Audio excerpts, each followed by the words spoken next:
Greetings, sentient beings. This broadcast is not intended for children. There will be strong language and adult themes. Jenny, the link was posted, in my Discord server.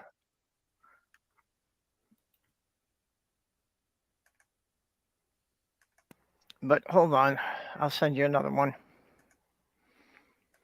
So we have Stool sitting in with us for a little bit today. We haven't seen much of him for a while. I'm very vertical today. Yes. Now, look. This is how vertical I am. I'm living in the 1990s. Look, I'm on a mobile phone. Okay. Anybody else out there who wants the link? Who have we got in the side chat? I saw Robert X and Greg Hartwick. Oh, and Mr. Shadow Kitty. So what, we're just screwing around today? Well, yes, Jenny pointed out to me that today was National Goof Off Day. Yeah. And I checked it with my usual list, and it is listed as a holiday. So, yeah, that's the appropriate way to celebrate the day is to not do anything.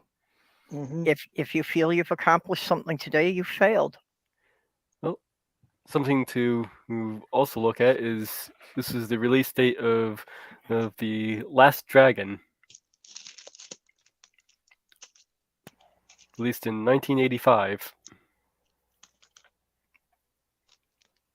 Unless this is a sequel to The Last Unicorn, I have no idea what you're talking about. No, it was a sort of a black exploitation in movie, kind of spoofing Bruce Lee with Bruce Leroy. Yeah. Sometimes, Perps, what you've got now to I do, remember. When Mage gives one of his really weird references, what you do is this. Yeah, that's what you do. and think. Hey, Randy.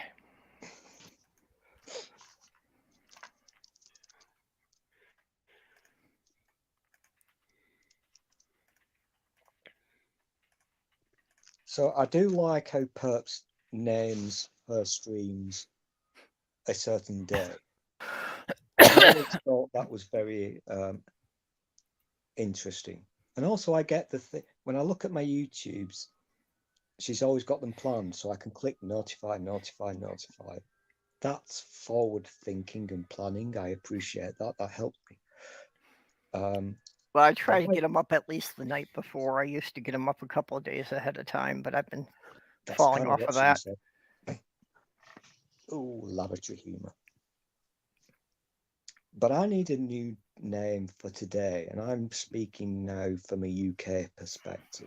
I know you've got the orange person thing going on, which, by the way, just relax. Nothing's going to happen for a long time.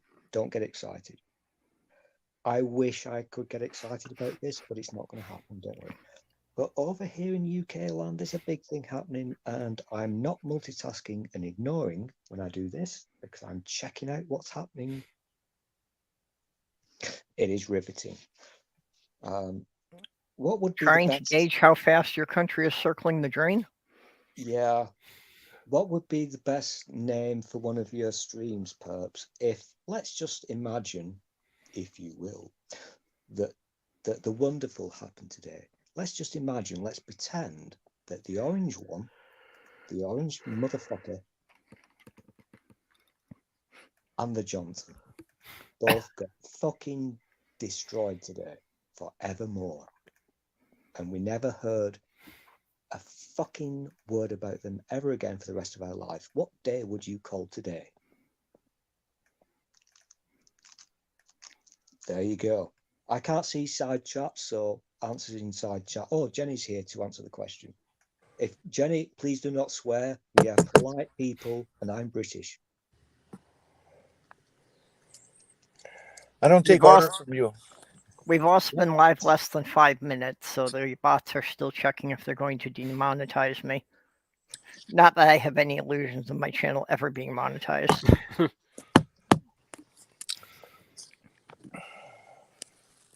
Damn it! I'm trying to premiere the first springtime telecast of Landscapes by Jen, and the damn thing isn't recognizing a horizontal format. The fuck is that? Yeah, I saw the picture you put on Twitter of the first eagle coming back. Yeah, I went back there again yesterday. And I sat there from 8 a.m. till noon. And I only two birds showed up. It was kind of frustrating. Yeah. But then I went back after my appointments, which brought it to about 3:30, 4 o'clock. And there was at least a dozen there. So I got a bunch of much better shots. I'm still waiting for them to get closer. But the river is ice free. All the ice has just disappeared yesterday. Yeah, well, we didn't really get as much ice forming this year as usual either. We had a couple of warm spots, in the middle of winter. We didn't stay frozen that long. I'm doing the UK thing now. In your land, do you think that it's warming up slightly now that we're in March? I think so. I think that temperatures have been warmer, and I've really noticed is I don't think that the snowfall for this area has been nearly as much as what they considered to be, the averages over the last 30 years. Yeah, there are definite changes. I'm seeing them, I'm not imagining them. But from my perspective, as in where I am now, and you know what country I'm in now, it seems really weird and not the norm. This isn't how it usually works. We've gone from snow to now what is a really nice, pleasant, sunny day. And I think we're in March still. Yeah, I think overall our winter has been getting shorter. I think it's starting later in the year and we're thawing earlier. I don't usually obsess about the weather because whatever, it does what it does. You can't well, you can control it because Bill Gates controls it. But the actual physical temperature of the outside world, it's varying in big steps day by day, and it doesn't make a lot of sense to me. It seems a little bit abnormal. Well, they can also, see it in other things that, some species are showing up further north than they used to be. Bird migration patterns have changed over the last 20 years. Yeah, I don't know. I'm not a weather expert. I just see what I see. I'm not a meteorologist, and I can see weird shit happening. Okay, how come a meteorologist isn't someone who studies meteors? Okay, if I was in charge, I would now kick you out of this stream. It's a serious question. It's legitimate. It's not legitimate.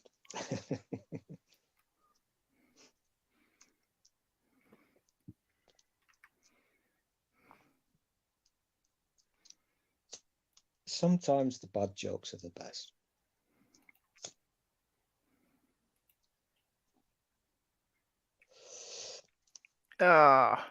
And even though it's goof off day, Stool made me do something. I have to go and put his links in the description because he's talking in here. Dude. Oh, not dude. You know what? I took a break making food and cleaning the toilet, not at the same time. That would be weird. Just to say okay. Because I feel like a fucking piece of shit because I don't get to play with you people as much as I used to or as much as I would like to. And it really fucking sucks. Well, there's Jenny, and apparently Houston County has been stood on edge. Yeah, something's fucked with StreamYards.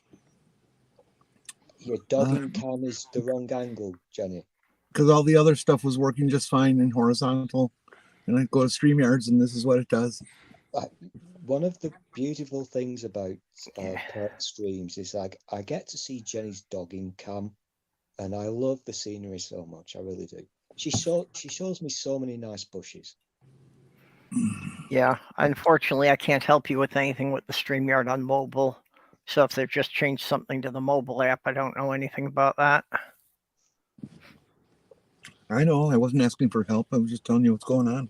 Yeah, no, I was poking around and I was trying to find if there wasn't some way I could rotate you, but I don't see any way to do it. Don't worry, Jenny. You're not alone. I'm also vertical.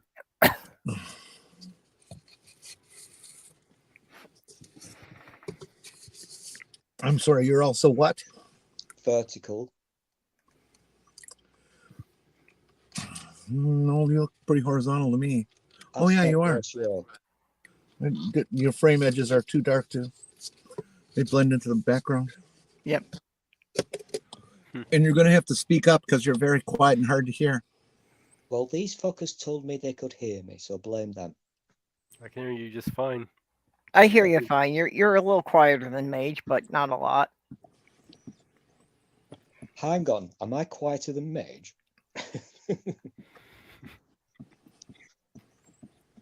I'm taking the piss. I love Mage so much. One day I'm going to make an effort to watch your gardening videos, Mage, because I'm a slacker and I have a lot of things to deal with. But one day I will watch them. I definitely go back and watch the one with Bree where they talk about bugs. Mm-hmm. Yeah, that was a good one. I love it when people do their thing on the YouTubes where they talk about their hobby or their passion or whatever. Well, and even if I don't understand the thing they're talking about, I enjoy it because this is. Well, and the short you just put out was quite useful, explaining what the numbers on the bag of fertilizer mean. Oh yeah, Yeah. I saw comments about that and phosphorus, potash, and poop.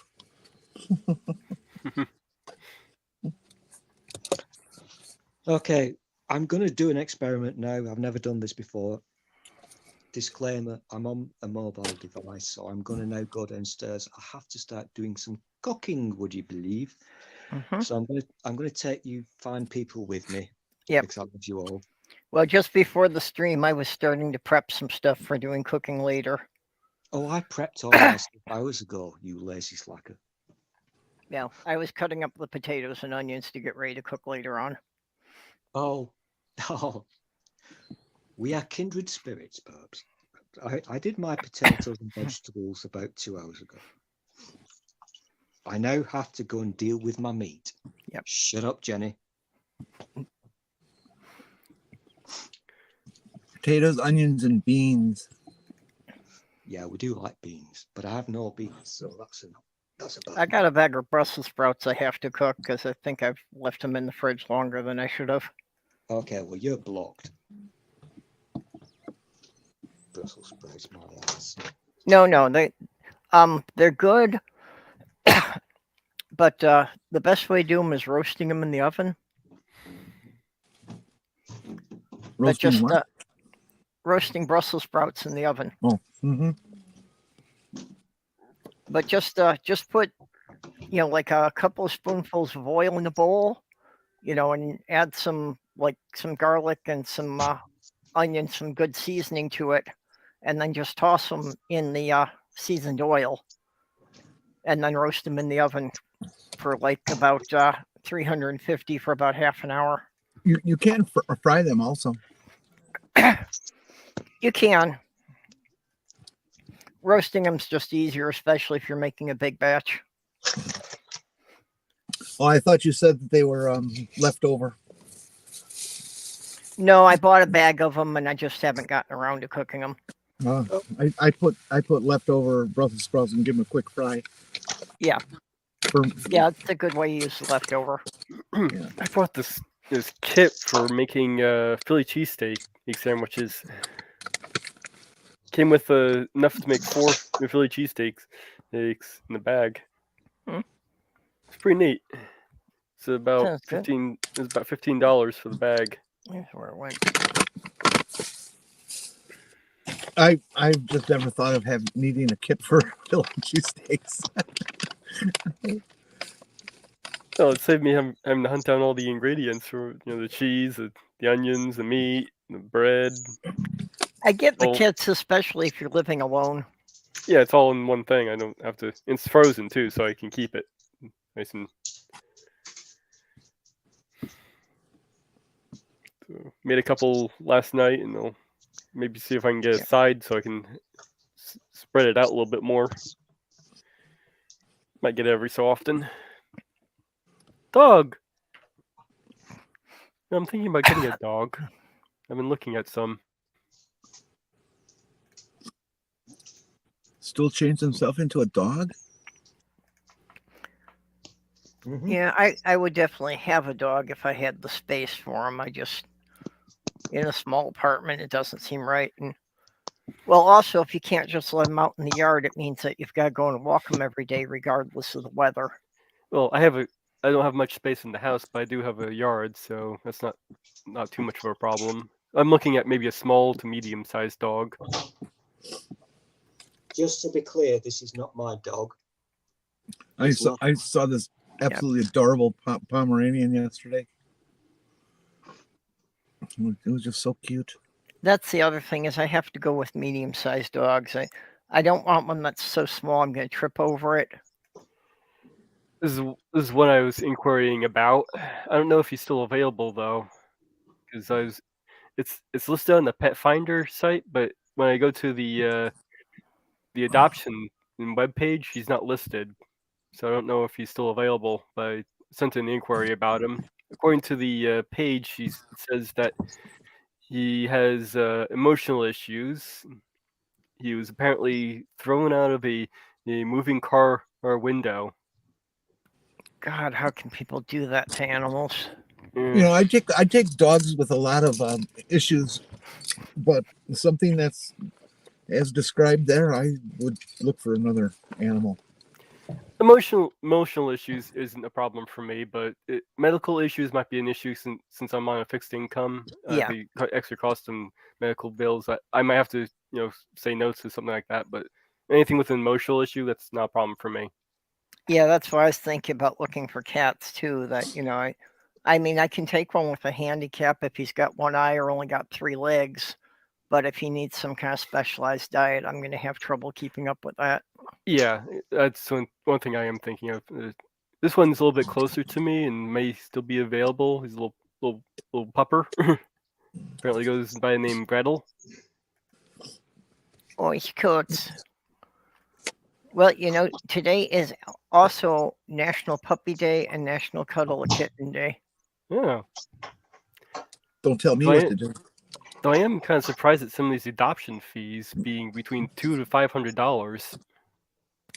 Okay, that makes me suspicious of who you're adopting it from here. Every one of the adoption agencies I've come across that listed an adoption fee have been within that price range. Okay, have you tried looking for just like animal shelters or humane society? That's what I was looking at. They charge money nowadays. They have all sorts of vet bills and medical bills that they have to put on the dog or a cat. And they do charge money, and yes, I've mostly dealt with cats, but I've never known a shelter to have an adoption fee of more than like $35. Yeah, this one's an animal rescue I'm looking at from. It's been up into the hundreds for a decade. This is actually a little bit more expensive. This one's actually a little bit more expensive than most at $450. Okay. The shelter here in St. Cloud to adopt a cat is currently $25. So it's just my area that wants to charge out the nose. Well, the idea of them all being in the hundreds, that makes me suspicious that somebody's trying to cash in on this, and this, really isn't necessarily like a volunteer organization. All of them I've run into, all the shelters and all the rescue centers have been listed with that price range. Hey, I was wondering about something about Florida the other day. Mage, are they going to change the license plate? I mean, with all this stuff that DeSantis is doing, are they going to change the license plate to something like America's Home for Nazis or something like that? I haven't heard anything about it, but I wouldn't be surprised. They certainly should. There's one other I was looking at that's I might be a little bit too far out to be able to get it, but probably a good idea since I would probably want to get the pair since it's a couple of sisters. But the site is saying that they won't sell for anyone who's more than an hour away, and I'm like just an hour away according to Google Maps. So I might be a little bit too far out. Well, I do believe if you're adopting little ones, it is always best to take a litter mate with them. Yeah, there's these two dogs, or two female dogs I was looking at. They're, let's see, what's age does it say? But yeah, again, this is the different one, $400 adoption fee.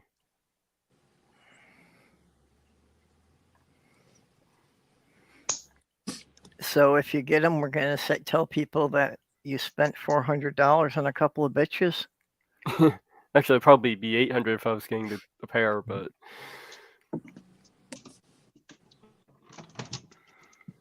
I actually only want one dog. So yeah, dogs are better at living alone than cats will ever be. Cats are neurotic. I've had plenty of cats. Yeah. I'm kind of done with cats for now. Cats have individual personalities. You can't generalize them all in one category. Yes, you can. Yeah, that's true. Look, I've lived with cats all my life, which has been over half a century now. I have known all sorts of cats that behaved in all different ways. Mm-hmm. You know, Sammy-san is like the best roommate anyone could ever hope for. He never causes any trouble. There's lots of different ways of being neurotic. Yep, that one's got. So, can I interrupt just quickly? I need somebody to give me a shout in about 15 minutes' time, because I need to touch my meat in 15 minutes. Otherwise, it'll go very wrong. Okay. You don't have a kitchen timer? Yeah, but the kitchen is downstairs. I've now retired back upstairs because I'm getting stressed. Okay, it's just about 12:30, so 12:45 good enough? Yeah, that's good. Maybe what, 6:45 for you, hey? I've got to touch the meat and turn it over. And if I don't do that, everything will go wrong. I got one of these newfangled smartphones that's like got a clock built into it with timers. Oh my gosh, can you make phone calls on it? I hear that's the future. Apparently, you can get a device now where you can make phone calls and you carry it in your pocket. Would you believe that? I do have, still kind of a disconnect with everything the cell phone can do. I mean, when I was growing up, pocket calculators were a new concept. This one's named Daisy. She's within my area, fairly close. In fact, I recognize where she's standing in this picture. That's actually where my mother is buried. Yeah, I see names and dates engraved on some of the stones she's standing on. Yeah, it's a churchyard, and they have a cremated area, and then instead of doing gravestones, they etch these bricks in. Yeah, actually, that's what I did for my late fiance. Is that I got her 2 paver stones dedicated to her that are in the courtyard of the neighborhood library we used. Similar idea, yeah. She's a mixed Well, breed. For my late fiance, the library was the most appropriate place to have them. Yeah. looks like she might have a little bit of pit bull in her, judging by those eyes. Yeah, I would say so from the shape of the head in general. Mm. Oh, she is a bit older than I was looking for. She's about 8 years old. Mm. But that's not necessarily a deal breaker for me. No, she's in good health. You can still have a number of good years there. Something I've noticed about humane societies, and this has been evolving over the last maybe 20 years, is almost the only thing you see out of humane societies nowadays are these pit bull related or mixed dogs. Mm. Yeah, Yeah. I have seen a lot listed. Couldn't think of it. I think it's just that the pit bulls had become a popular breed for a while, a couple of decades back, and now they're kind of fading from that popularity. And they got a bad rap too. They're such sweet dogs. Yeah, it's all a matter of how they're raised and cared for. That's another. I mean, that can even have a big effect on cats. Yeah, it's true. I just realised why this is not working for me. Damn it. Ah. Hey, Jeff. Hello. Oh, if he's here, I'm going. Hey, How's Scum. your recovery going? Yeah, I'm okay, but I won't be doing on cameras anytime soon. Let's put it that way. Can I just interject here, Jeff? You've been What happened? You've been a little bit cheeky. You've teased us with your visit to the hospital, but as far as I'm aware, you've not told us why. Now, if it's about your penis, you don't have to tell us, but you kind of need to tell us what's going on. No, I don't. Still, Okay. no, I don't. That's I'm fine. talking- Yeah, I'm you talking to you, you don't need to share any Yeah. information you're not comfortable with or whatever. Yeah. As long as you're okay, that's all that matters. Yeah, it's it's just good. It's just gonna. It's nothing. Like I say, it's nothing serious. It's just gonna be uncomfortable for a little while. So.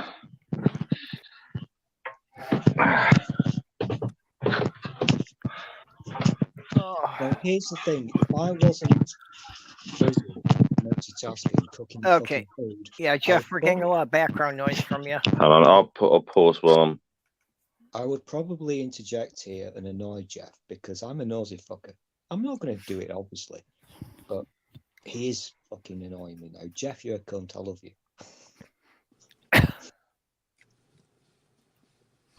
Thanks, still. Jeff hates me. I keep forgetting I'm able to do this. Let's try turning up Stool's volume a bit. I can't do anything about this. I'm on my fucking.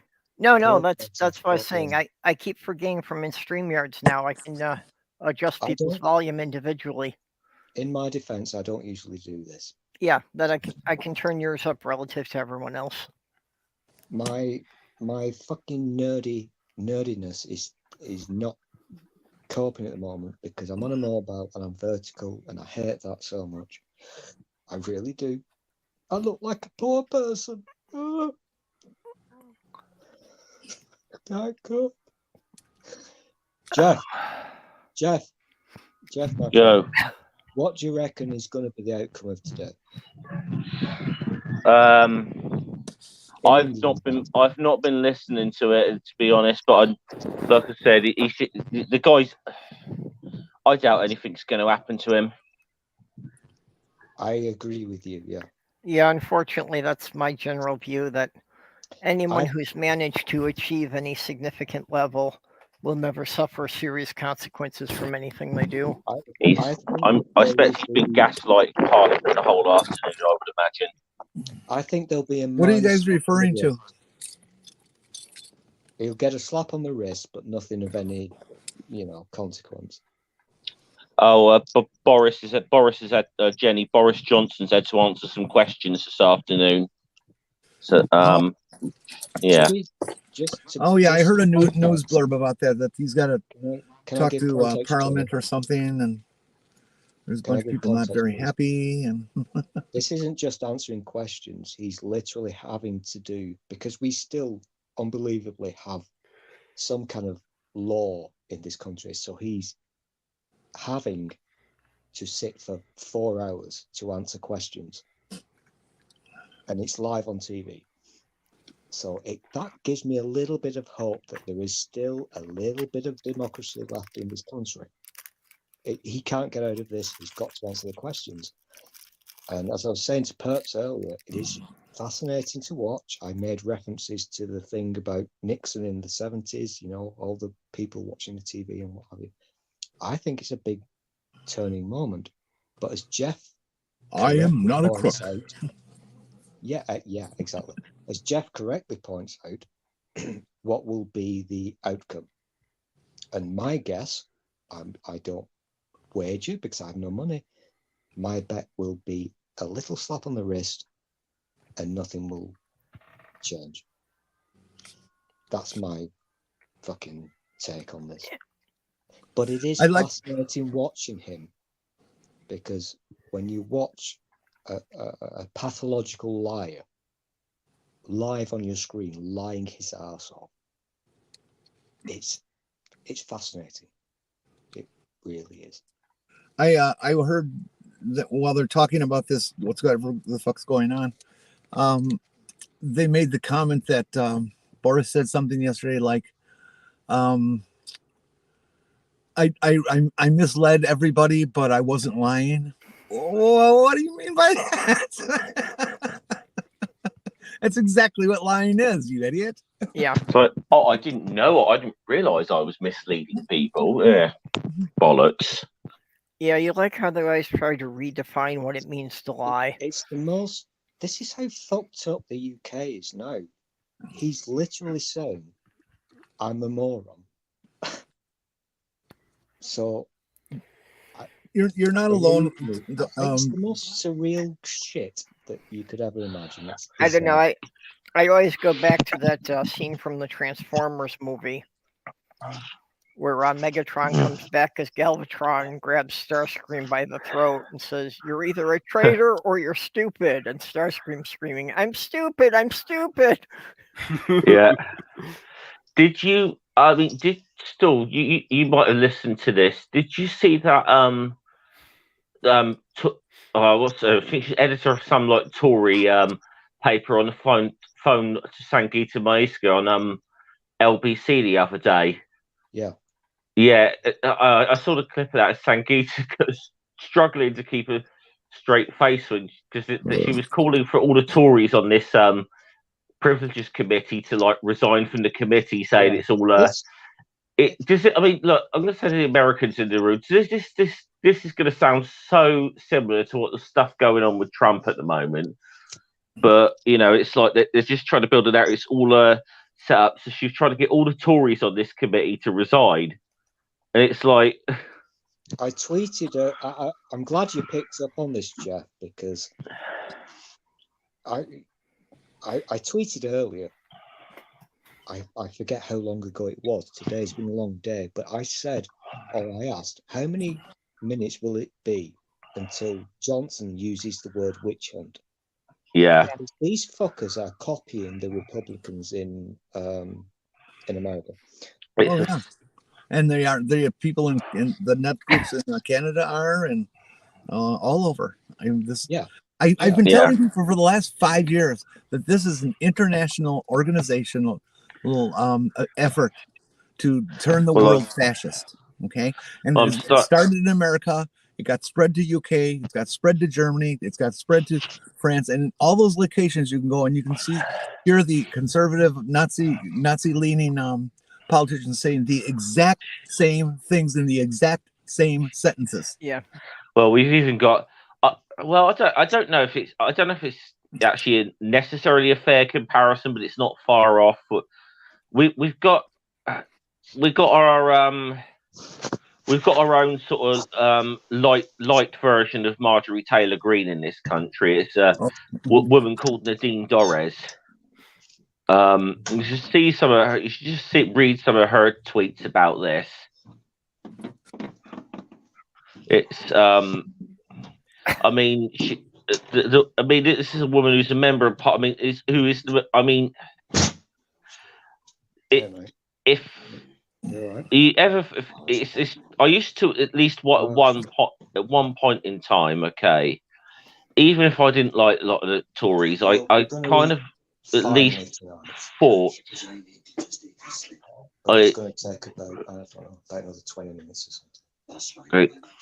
There was at least a time where I thought most of them were sitting in Parliament were at least competent, you know. But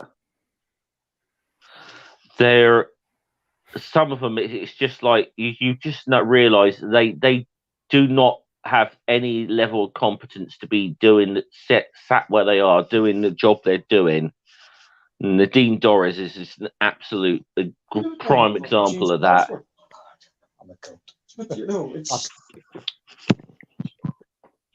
Yeah, well, that's Lauren Boebert is the one here who's really exemplified that and shows that she has no understanding about how our political process is supposed to work. She doesn't know anything about how the laws are made. Yeah.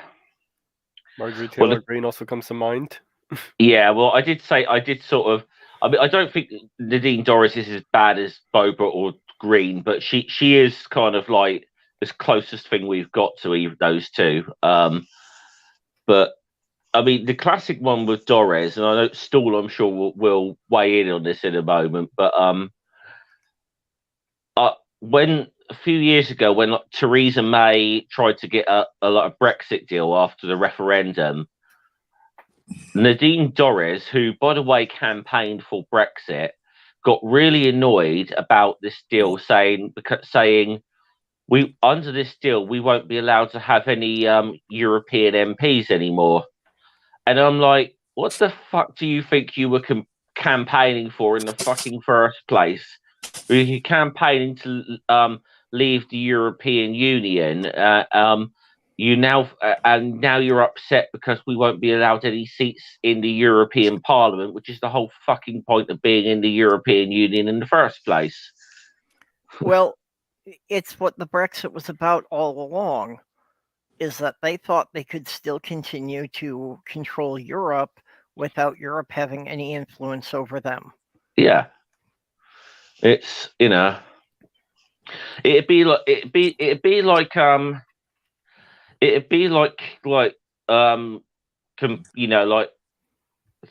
let's say Marjorie Taylor Greene or something, if she successfully campaigned for like Georgia to secede from the Union, suddenly being pissed off that she wasn't able to be a representative in the US Congress anymore. Yep, that's the level we're on about. Happen. Yeah, because you're voting to secede from this thing, and don't be surprised if you're not allowed to sit on it anymore.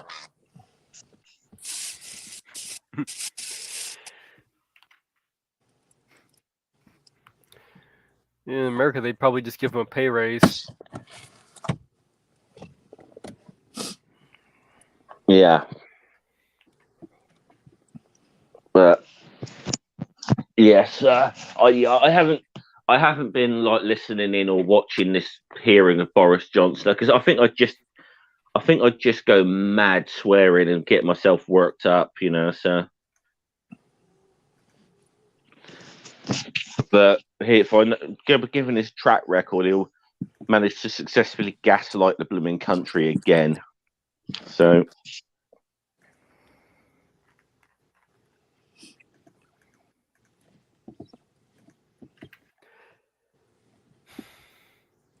Well, I don't know. I have always despised control freaks. And that's how I see all the conservatives. Their only interested in life is to be control of everyone and be as cruel as possible.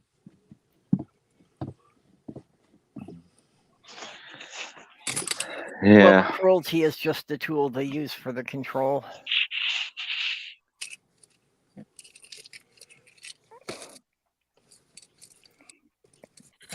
I forgot to buy cigarettes. Well, that's a good thing, right? No, that's not.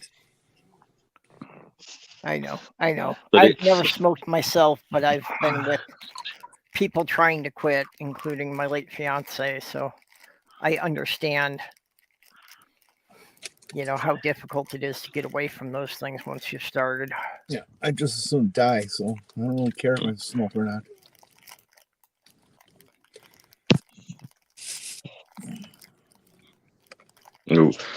just realised we lost Stu. Yeah. Well, I think it was about him having to cook there as we were overhearing part of that conversation. Yeah. He might drop back in. He might drop back in a bit then. So he had said when we started that he could only stay with us for about 10 or 15 minutes. Yeah. Well, it's also the 15 minutes that he asked for to be notified, so he had something to do. Yep. He did say he'd leave as soon as I turned up. So there you go.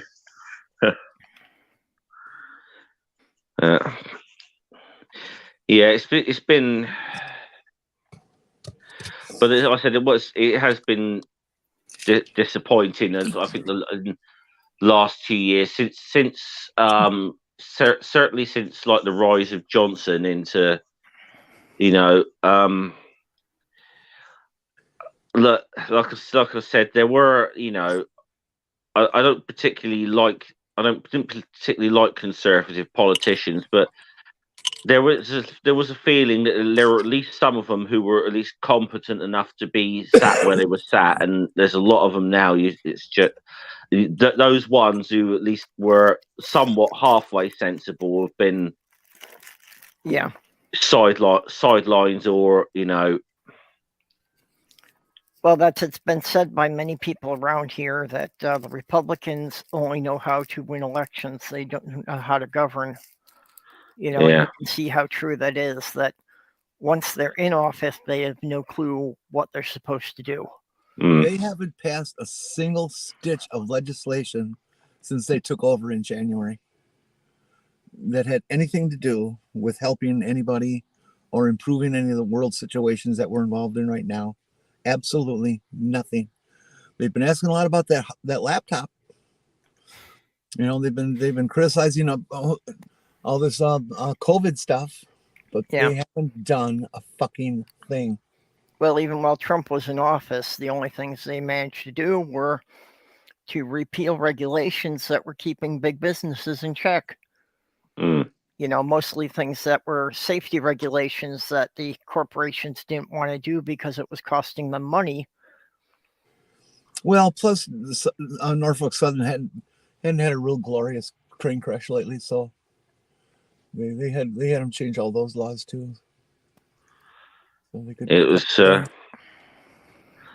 always found it amazing when just as an outsider listening to like Trump's like presidential campaign, like to 2016 and whatever. And it's like, I swear, I don't think apart from building this bloody wall he kept going on about, I don't recall a single blooming like policy or anything that he actually got elected on that he ever spoke on. Yeah, he didn't really have any policies. It was pretty much all about, that the immigrants are taking your jobs. Yeah. They took our gerbs. That was what it was like. Yeah, it was that's exactly what it was like listening as an outsider. It's like, okay, the only thing, the only thing I ever heard him maybe talk about as anything resembling a policy was this stupid bloody wall that he kept going on about. Well, mostly what he ran on was this, great replacement conspiracy, that the white race is being replaced by brown people. Yeah. Well, we are slowly. But who the fuck cares? We're all the same species. I didn't say I cared. I just said I observed it. Yeah, well, no, that's what I mean, though. It's just that, the Republicans make, this is like the main thing that they're on about to get elected. White people are a minority on this planet. Yeah, it's very sad that enough people in our country agree with that these people can get into office. Mm. So, what did you think about yesterday? Trump having predicted that he's going to be arrested yesterday, and then they didn't. Disappointed. Hey, Randy. No. I'm all I happy know. for it because he told all these people to come and protest. Yeah, I know. I wasn't exactly expecting it. Well, people did show up. There was like 5 people in front of the Yeah. Trump Tower protesting. No, I think that none of us expected him to get arrested, but we did expect, his most fanatical followers to be causing trouble today.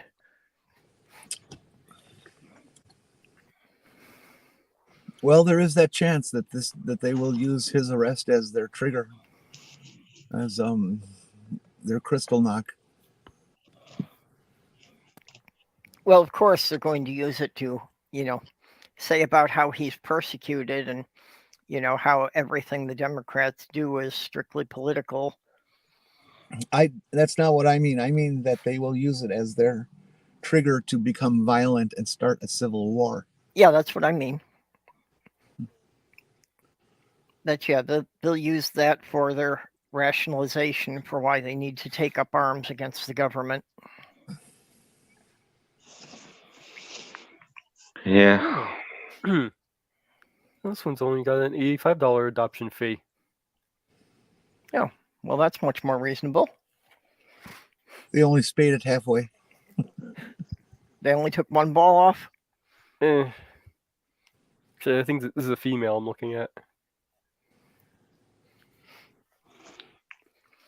As it's So they send it to you COD? so it's being priced biblically.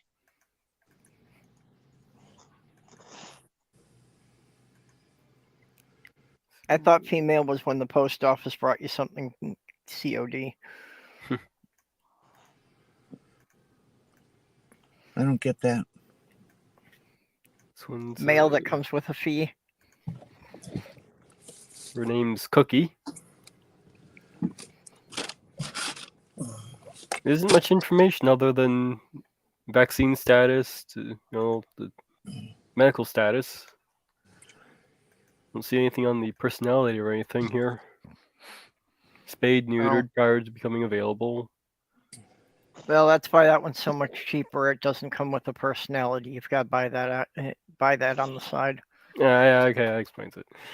I like It's okay. These days you can download them from the internet. Yeah. Sorry, Jenny. I don't listen to much of what the shelters say when they try to sell the dog its personality and its mix and all this kind of stuff. They're usually completely wrong. I mean, almost every dog for a while that you would read about, and it was a shepherd mix.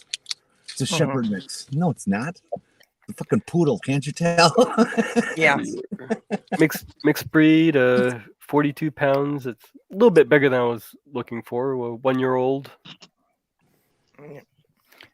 I think what you're saying, Jenny, is even more true now that they're all using web forms, because half the time it seems that the person filling the thing out just isn't bothering to fill out all the fields, so they're probably just whatever was left in there from some other dog. Excuse me. So, how's everybody been? Okay, Randy, how you been? Haven't heard from you in a while. Oh, I've been so busy doing gigs. I was pretty sick about the past 4 or 5 days, though. Excuse me. And I finally got some semi-solid food in me last night after that time. So, not doing too bad. Now I got a few gigs, and this weekend I'm recording my new album, or at least a couple of songs. Oh, cool. Nice. Studio time and cost and all that, Meanwhile, right around $1,000 an hour these days. Oh, they want to buy some eggs, huh? Well, the eggs have finally come down to normal prices around here again. But yeah, for a while there, I was seeing eggs at the grocery store to be like $7.50 a pound, $7.50 a dozen. That must have been only you because I didn't see anywhere where they're overflowing. Mm. Okay, I'm on mobile data, and I think my signal's fading in and out. So I think I might go get a snack, and then Well, thanks for stopping in, letting us know how Yeah. you're doing. So how much are eggs in your area?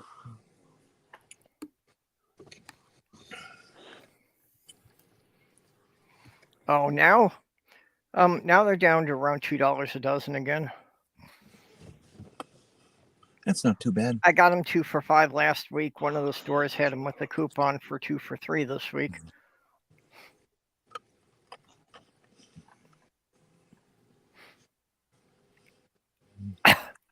And there's Stephanie. Hey, Steph. One of the other holidays that was listed is that this is also Stephanie Day. How's it going? Going okay here. Yep. Hey, I'm gonna try and make this picture right, so I'm gonna be in and out. Okay. Okay, no problem. Try to keep a side eye for me in the backstage. I will when I can, but sometimes I have to, Got to rearrange things here a little bit. You don't have to explain it all. I get what goes on.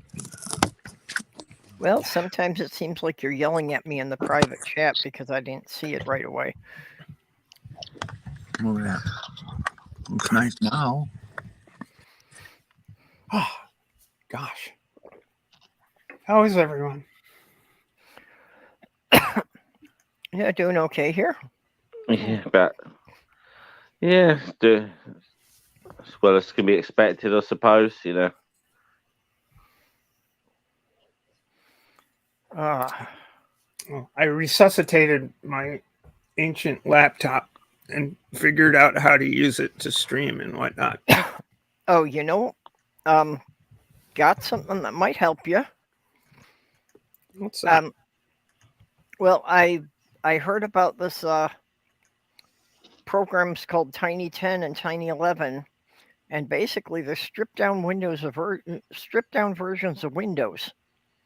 So it's like Windows 10 without all the extra crap that slows the system down and takes up a lot less memory and processor powers for older machines. Interesting.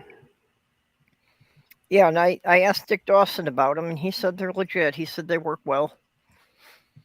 So I trust his knowledge on the techie stuff. Sure. Um, Well, I figured out I'm using my iPhone as a camera, which is really kind of cool. I can do weird things like this, and the image is pretty crisp, and it's like I'm getting a little bit more techie. You can certainly do more things with a computer than you can with an iPad.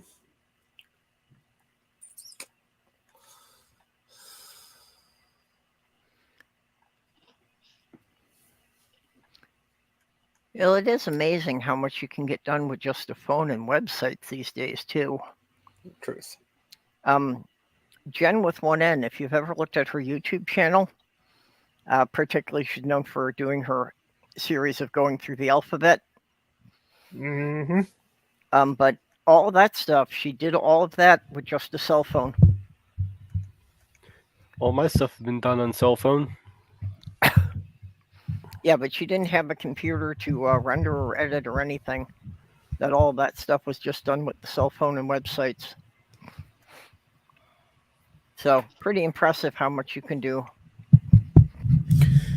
Yeah, there's some other guy that's got a lot of subbies, and he does an awful lot of weird shit. I can't. His name escapes me at the moment, but okay, here we are. I'm gonna drop a link in the side chat to a YouTube video about this guy who's talking about these tiny operating systems. Huh. Maybe I'll look into it. This thing's actually, I was beta testing for Microsoft for a while, so this thing actually has Windows 11 running on it, and Windows 11 is a huge resource hog, and a lot of the drivers don't work exactly as they should. So it's Well, that's I was dealing with here. I've got a couple of old laptops that I was hoping to get together for people, but just getting the Windows 10 installed on them was just too much for them. They just couldn't handle it. Yeah, it handled 10 okay, but not. But 11 is a huge resource hog. This is an awful lot of shit. But it seems to be working. It for a while there it was unstable, and I couldn't get the I've got another screen, right? So I've got 2 screens and stuff, and the video drivers weren't behaving. But I think I figured out how to make it more stable.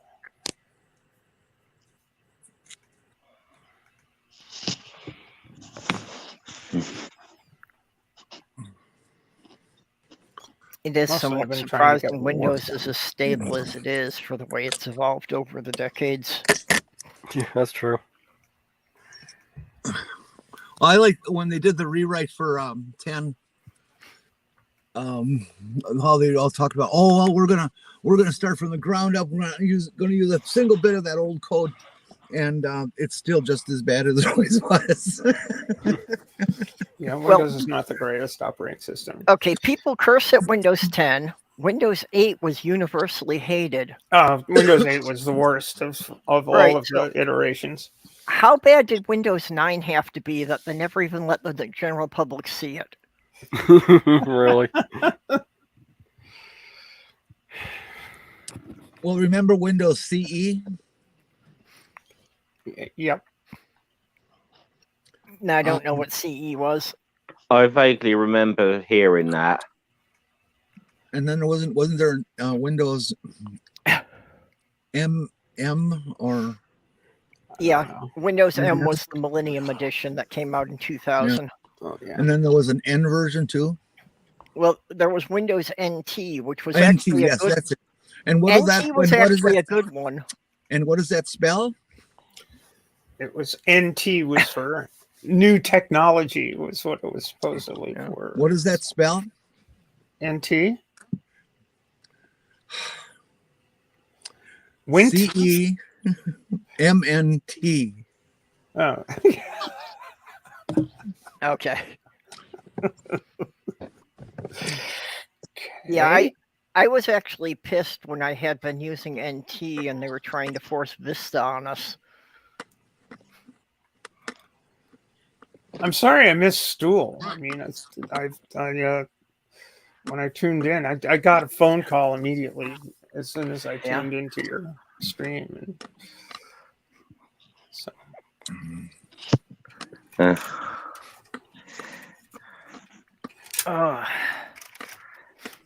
I think that's me. I ran him off. I will remind everybody that today is Goof Off Day. Is it really? You're not Can't afford to, get I'm anything afraid. accomplished today.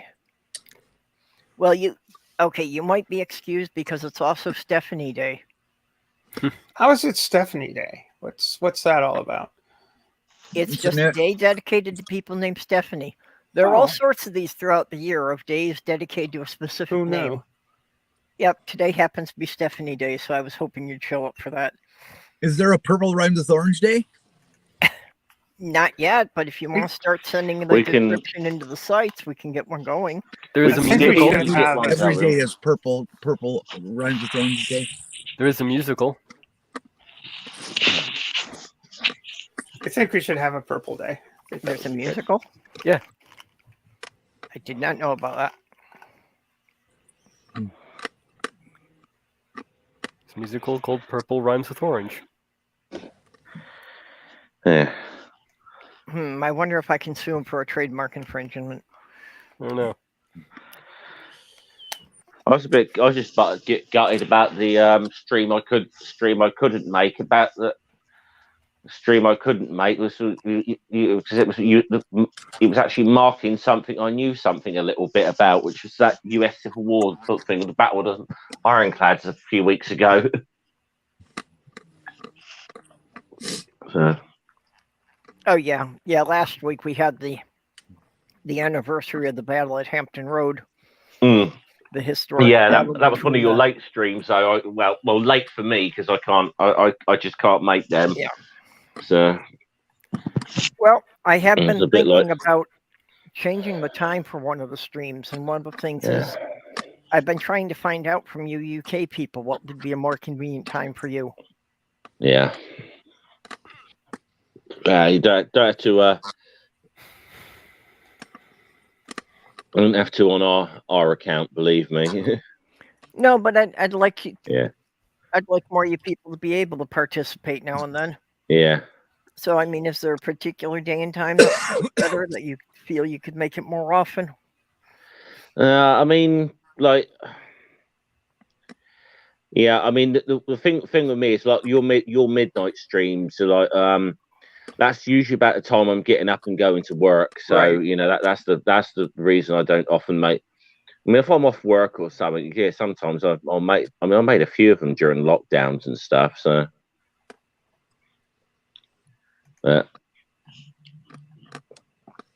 Well, the only time I would be up at 6 a.m. is if I haven't gotten to bed yet. mm. There is no way anybody is getting me up that early without there being bloodshed. What time do Brits seem to go to bed? That can vary, but Yes, we know. Even as an educated guess. average for me would be about 10 o'clock at night. Well, I was So just if wondering. I'm gonna get up at 5 in the morning. Stephanie, do people in the East Coast there call it a day at about 11? I'd say most people do. I'm usually up till about 1:30 or so. It varies.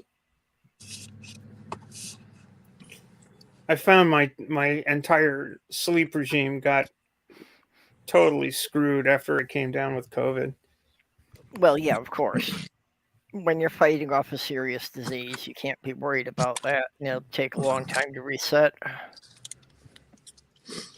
But that was like, COVID version 2 was like last. I've had it twice, which the first time was awful. The second time wasn't so bad, but same basic effects. It's my whole sleep rhythm got pooched.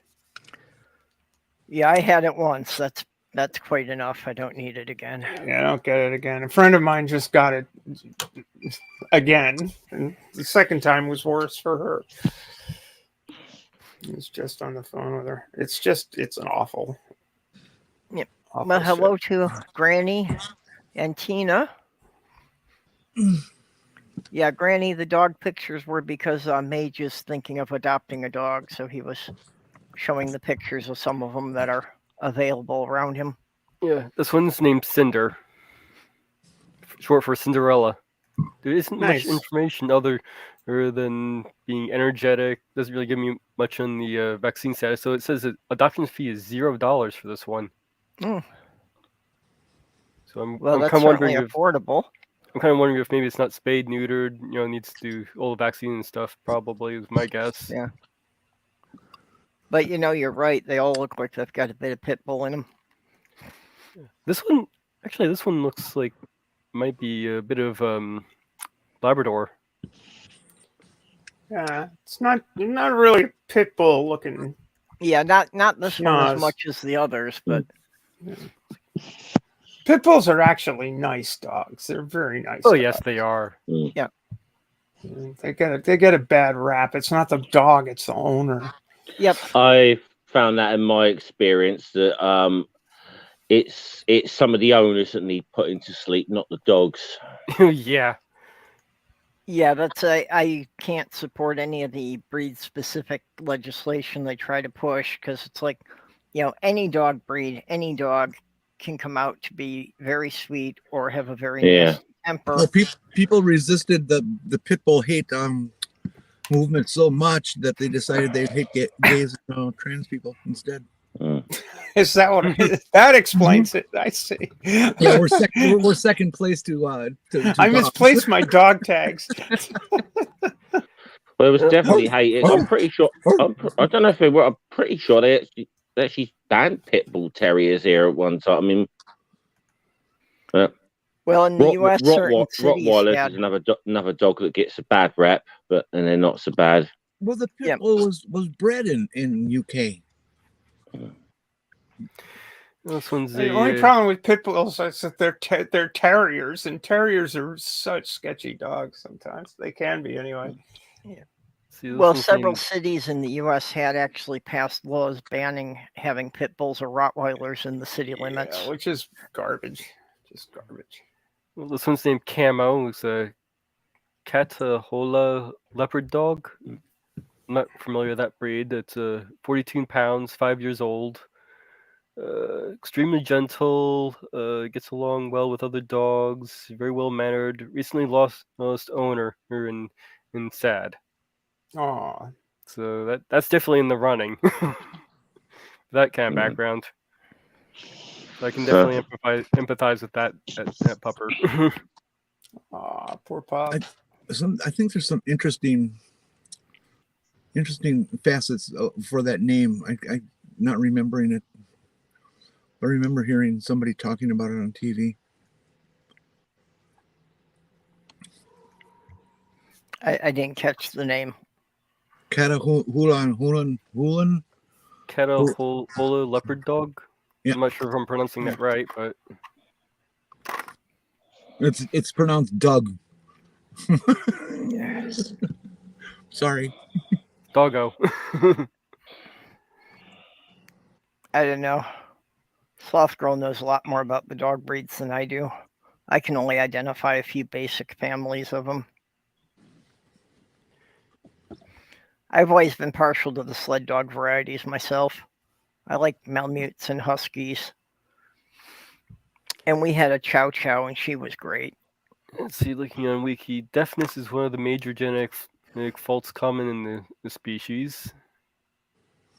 Yeah, Chow Chows are also given a reputation for, being kind of temperamental and like attaching to only a single person and not liking other people and all this kind of crap. And okay, the one we had, first of all, we were told she was a purebred Chow. I never bought it. I'm thinking she was a Chow Spitz mix. But I mean, she was incredible with the kids. The littlest one would literally climb on her and tug on her lips and ears, and the dog would just look up at me like, can we send her home yet? It's been 10 to 14 never years. once snapped at anybody. So I might get about another 5 to 9 years out of this dog if I were to get this one. I've heard other people say that about Rottweilers, that if you have them in a family, they are extremely protective of the kids. Mm-hmm. Yes.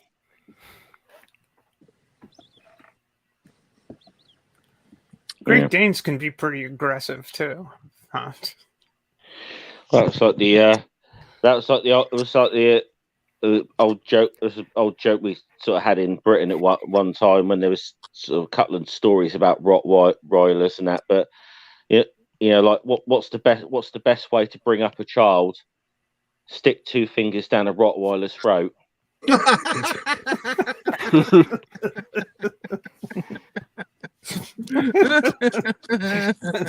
That's really amusing.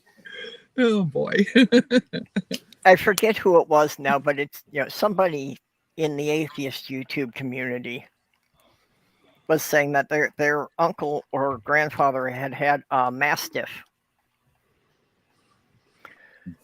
And that somebody had come around the house to evangelize and had ignored the sign and opened the front gate to go up to the door.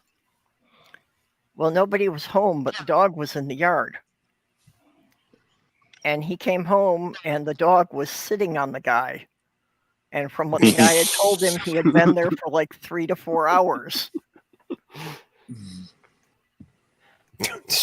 Yeah, mastiffs are big dogs. I don't trust mastiffs at all. I've had nothing but bad experiences with them. I've never dealt with one personally. I came across this. I'm pretty sure it was a mastiff mixed with something else. I'm not sure what, but it was this little old guy who looked like he was maybe 90 pounds wet, holding this dog on a leash. And as I walked by, the dog reared up on its hind legs and started barking and growling at me. It was the only time I was ever afraid of a dog. And the thing was taller than I was.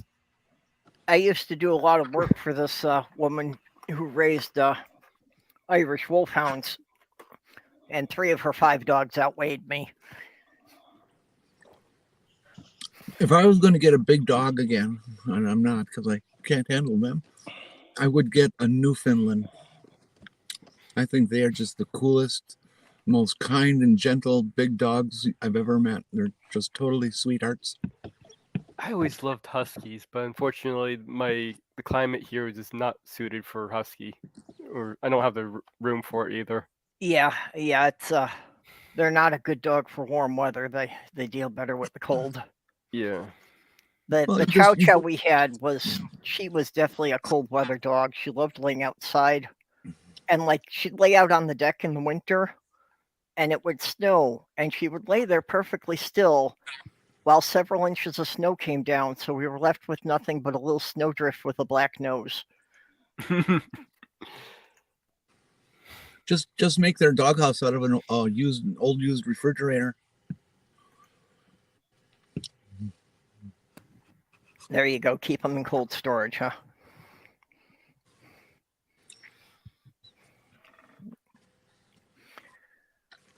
I guess that's part of the reason I've gravitated toward the sled dogs, because Minnesota was the only place that's ever felt like home for me. So have a dog that's suitable for the climate.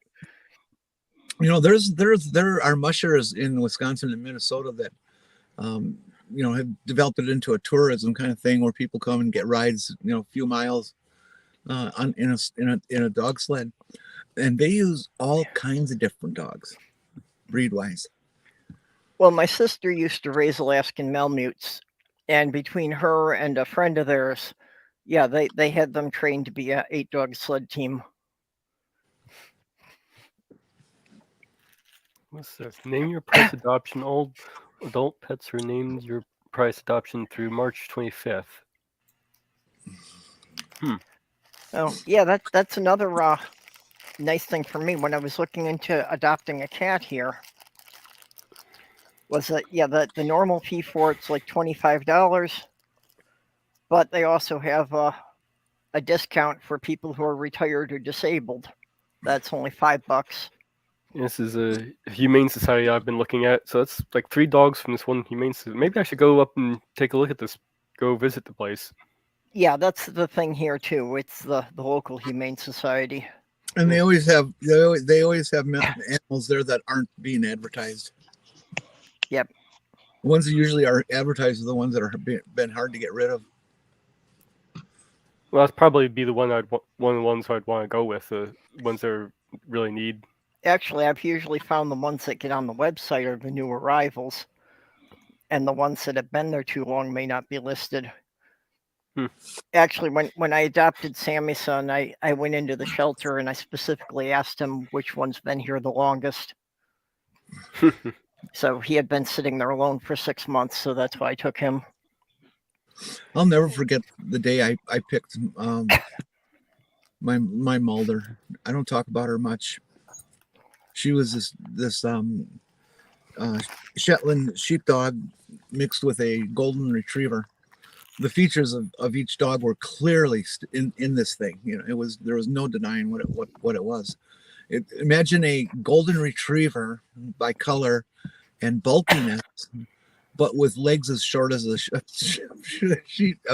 Sheltie. Her face had absolute collie structure to it, but her ears were kind of perked and kind of floppy. She had fur out the wing. I mean, the collie and how they get their long fur and stuff like that. She had fur growing out of her ears that would grow straight out to the sides. And she just looked so goofy. And in the sun, if you've ever seen a real classic collie, they have that band of brown around their shoulders and their front legs against a field of light.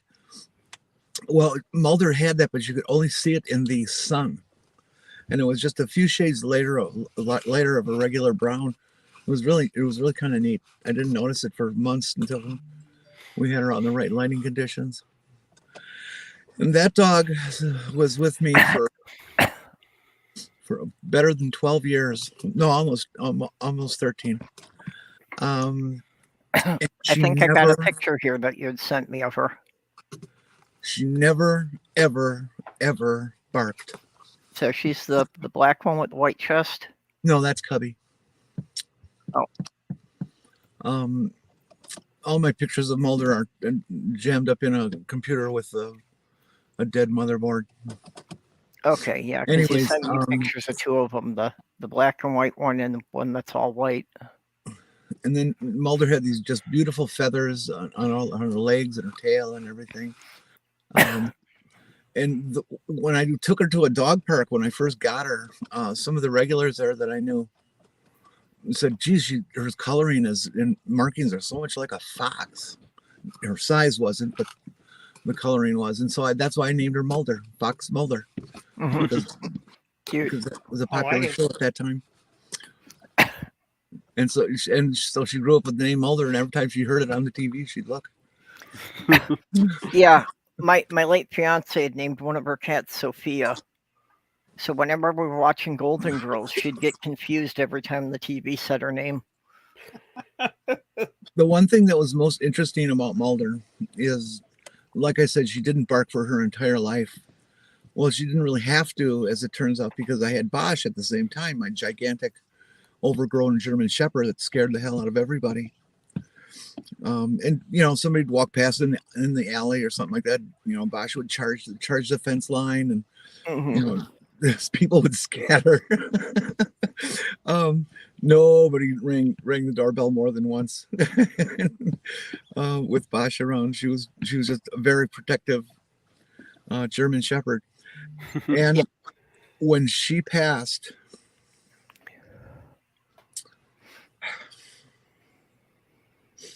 excuse me. It's okay. Yeah, we get you. It's hard to think about the furry friends we've had years ago when we lost them. When she passed, Mulder took over the duties all on her own, and she turned into this dog that would charge the back fence and bark and scream and threaten people, and she just automatically did it. Yeah, I've been going through the same thing, looking at all these dogs, so I get how you're feeling right now. Yeah.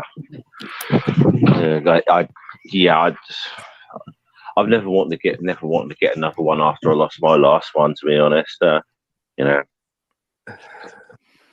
I still have a collection of little mementos.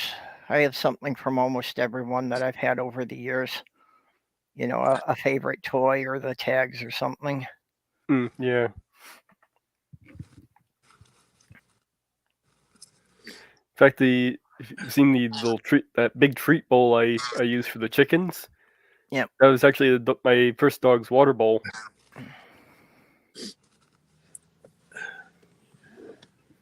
My brother and his wife have become junkies for taking older, old and gray Irish setters from various Irish setter clubs and adopting them when they're old and abandoned. That's cool. Giving them a good life for the last few years. Yeah, giving them a good last few years. I was considering that, but I don't know. I'm not sure if I can handle only giving an animal only a few years. I get that too, but I very much support taking in senior Oh, animals. definitely. I'm not. Yeah. I'm not saying just emotionally right now. I don't think I could handle getting Yeah. an animal, only having it for a few years and then it dying. Yeah, well, not everyone can do it. That's for sure. I couldn't do that. I turned into a basket case way too easy. Well, while it is something that I get very emotional and very upset about, I really feel really good. If I take one in, even if they only have a year or two, just to make that, regardless of how bad the first part of their life was, that at least they had a good finish to it. yeah. At least they had that chance to know that there was some place they were loved. Yeah, it was kind of the situation with the gerbil I had.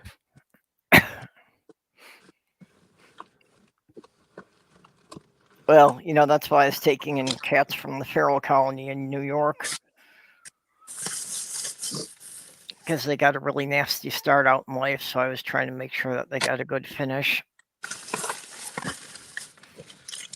One of them went missing 6 months before I moved, so I still not even 6, more like 3 months, but so I still kind of wonder what happened to him. But it was a hard life for him out there. He was the one who never got completely comfortable with being a house cat. He still wouldn't let me touch him. But at least at the end, he actually started coming up into the living room.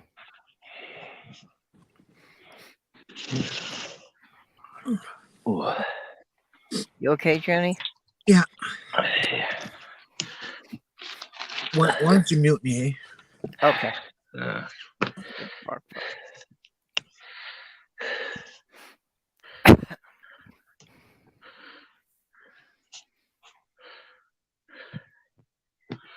Yeah, I did. We did a whole stream at one time about, our lost friends, the ones who have, they say, gone over the rainbow. And I think that's important too, that they become such a part of our lives. I actually have to say that I've gotten much more upset sometimes about losing animals than I have when people have died. That's my little Nalo. She died about 2 years ago. A little gray birdie. Little cockatiel. Oh, I really miss her. Oh, she's really enjoying the head scratches there. Yeah. She's found the perfect spot. I managed to get those 3 pictures right in a row. Yeah, you can really see it there where her eyes closed, and she's like, "Oh yeah, that's it." yeah, that's the spot. That's it. That's Yeah. it. Keep going. Keep going. Yeah. Yeah, she developed an eye infection, and we found the secondary infection, and it was just too much for her. And Yeah. then she had a stroke and lost control of her wing, and she died that day. Birds in particular, its health is hard. And Hey, she- Diana. And she was Does anybody else have a screen that's repeating itself 3 times? Yes. Okay. They're slightly different images, but 3 in the series that Mage took. Yeah, she was prone to seizures too, so it made taking her to the vet very difficult. Yeah. Fiona, one of the cats that I brought back with me from New York, also had a history of seizures.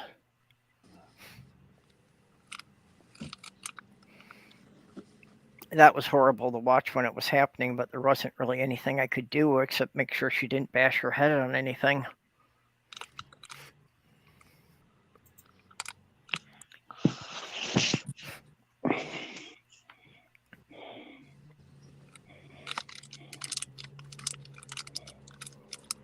Oh.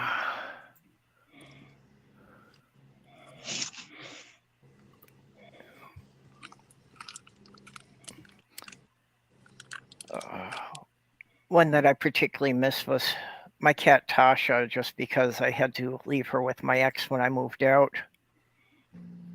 and she died half a year or so later. And I don't know, I guess it still bugs me that I couldn't be there with her at the end.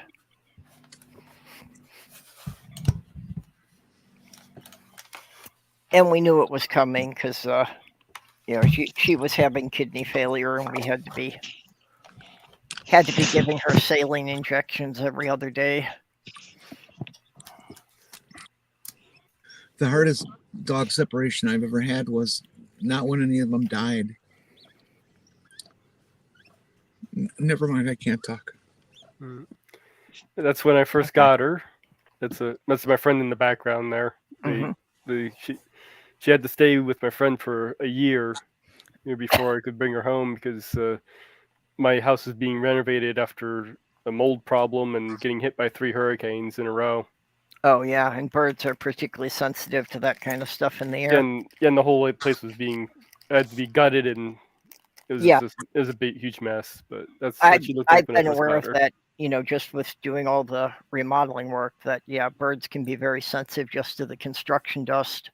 Yeah, I had to be careful about the new carpeting even too. Canary in the coal mine.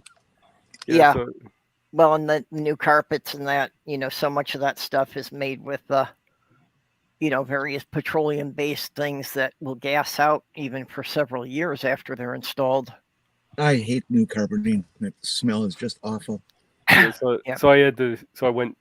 So she stayed a year at my friend's house before I brought her home. Yeah, that's like people love that new car smell, and it's like, that new car smell is all the plastics gassing off toxic fumes. Yeah. It does smell nice. I like it. You can get one of those hangers for your mirror that has the sense. Yeah. In your car, that's new car smell. Yep, I've seen those. And it doesn't smell anything like a new car, but they tried. But why don't they just make the air fresheners out of plastics and that they're gassing off? They do it. Fine. But after she died, I got a cuddle clone. It's a stuffed plush replica that they do custom make. Yeah, I didn't realize their necks were that long. A who what? Tree had of her really showed her neck stretched up. Yeah. What did you call this stuffed animal? This is from Cuddle Clones. It's a custom and plush. Apparently the story of the company was the guy's dog died and he wanted a plush replica of his dog, and then he couldn't find anyone that would make one, so he started the company to make his own. Yeah, I've heard of the company. I've seen other people have put their pictures of their pets and the plushies they got. Yeah, I recommended this one to Sign to Smell after her dog died. Do you have any idea what it costs for a dog stuffy? They're kind of expensive. I can't remember off the top of my head what the cost is. Let's see if I can find. But if you can send them like a bunch of pictures of as many angles as you can. Yeah. And they'll work off of that. I imagine they're kind of expensive, if they're actually, custom making them. Yeah, it was expensive. I used like the last of the stimulus check money I had. Let's see here. It looks like it's about $249. See, I really misunderstood those stimulus checks. I kept buying all these cattle prods.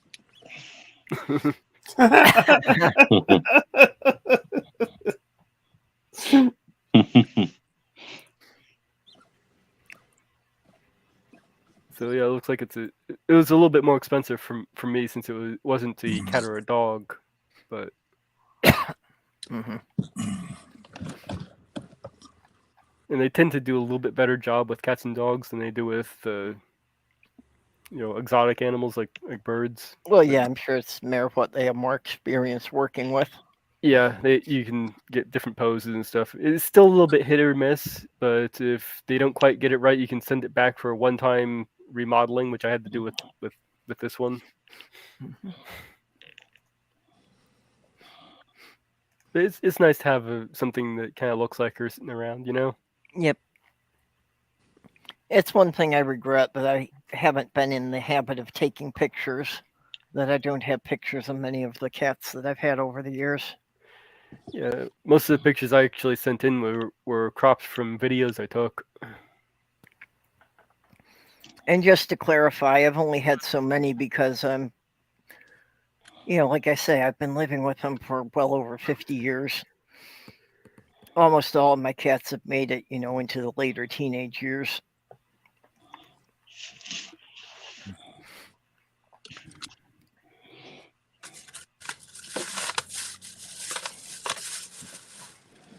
What's the scariest record you can get in the Guinness Book of Records? I don't know. I know there's a lot of them that they won't accept submissions for because they think they, promote reckless behavior. The most scary one is oldest person in the world. Oh, yep.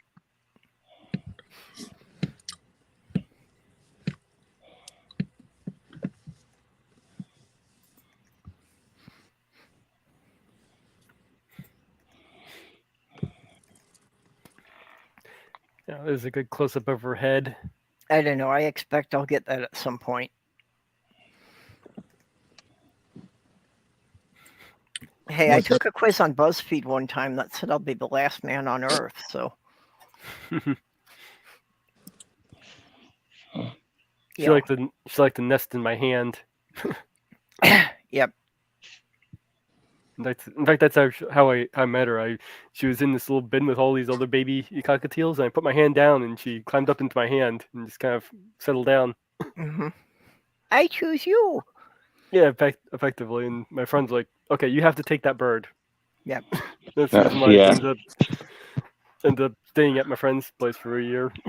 Because I was like, okay, I don't know if I want to get a bird right now. I got the house being redone, and no, you get the bird. I'll keep it in my place, until you're ready. Yeah. When I was in junior high, we had 3 parakeets, and one of them liked to just ride around on my shoulder as I walked around the house. Pooping on your back. She got in the habit of riding on my waistband of my pants.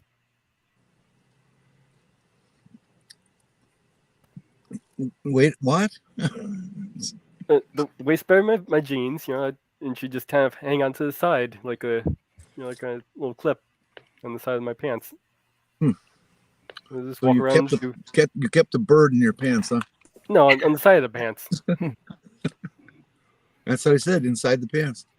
Side on the side, not inside. Yeah. Oh, I'm sorry.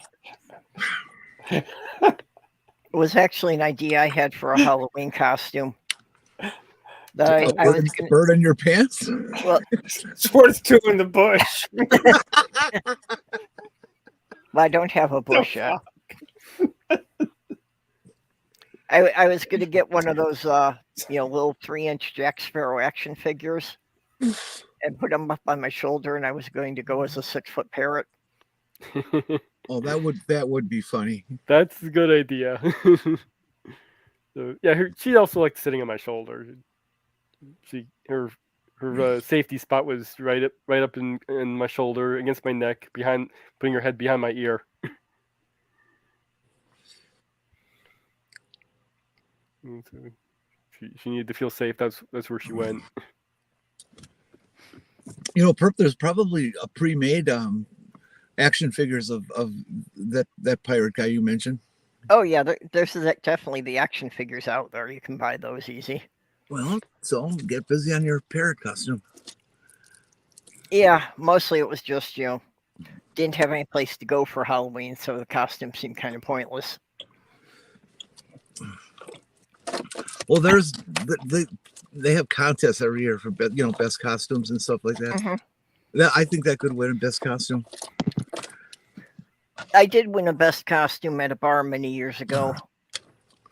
That I got a big pumpkin and I hollowed it out from the bottom so I could put it over my head.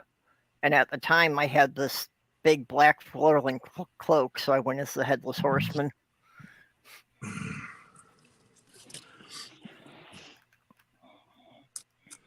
I won a Halloween costume once. it was pre-transition, when I still had a gathering of facial hair, let's say, and I won Lucky you. I won a Nancy Reagan lookalike contest, Brilliant. and the prize was and only people old enough to have been there will remember, the prize was a teeny weeny gun. Mm-hmm. You didn't even get a just say no button. Oh God. Yeah. No, it was at a bar where we were all smoking. Well, when Yeah. we were in Michigan, yeah, I had just the scruffy beard, and Sloth Girl braided my hair, and I made a little cardboard guitar, and I went as Willie Nelson. So I was definitely the crowd favorite, but as the way things go in small towns, the prize went to the judge's cousin. That's a good comparison between the color clone and the actual bird there. Give you an idea of Yeah. how they did. Yeah, it does look, decently realistic. Oh yeah, that's cool. I mean, she did do the Willie Nelson thing, Perp. You did have like a big joint on you, don't you? You got to really, be authentic with these things. Yeah. My screen's kind of washed out from the brightness. Which is right or left is the fake? Left is the fake, right is the real one. Yeah, well, when you first put it up there, I saw it was a live bird. Yeah, I had to look at it for a bit. With the screen all washed out, it kind of looks like a squirrel. And the tag on it, yeah, and the tag on it, it has her name on it. Mm-hmm. You can see the little tag on the butt there on the bottom there. That's a great idea for a gift. It is. It's very cool, and if I could afford to, I would have gotten them for my cats. Yeah, like you said, they are expensive, but if you want something tangible to remember your pet by, she was particularly special to me because could you just take her to a taxidermist? No. Oh, okay. Though I have enough feathers around, I might be able to reconstruct one. There is one guy I watch who, after his cat died, he did a life-size sculpture in Lego. So he has a life-size version of his cat still sitting watching over his desk. Though one of the reasons why she's particularly special to me is I got her shortly after my mom died, so she kind of helped me through that time. Yeah.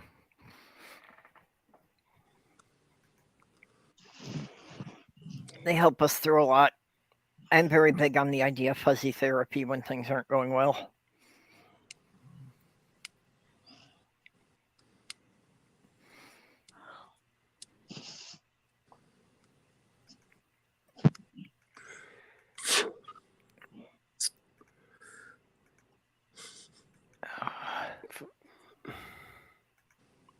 It's a bit of a hard topic for a lot of people.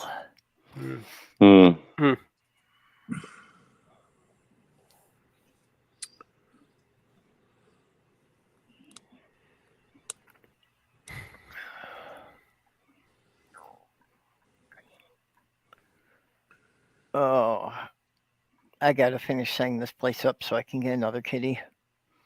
Yeah, I gotta get some more cleaning done around here. So Yep. Well, for another cat, I have to make some arrangements, like making sure that there's at least a second window seat and a second litter box, so they don't have to, fight over one area. I thought DeSantis had set up a program where you could rent a state-owned wife, and they would come and cook and clean for you for like a month at a time. I hadn't heard of that, but I mean, I could definitely see that as being a service that somebody could, offer for pay, but I think I'm done showcasing stuff, so unless you want me to put the dancing monkeys up. Okay. No more birdie pics for now.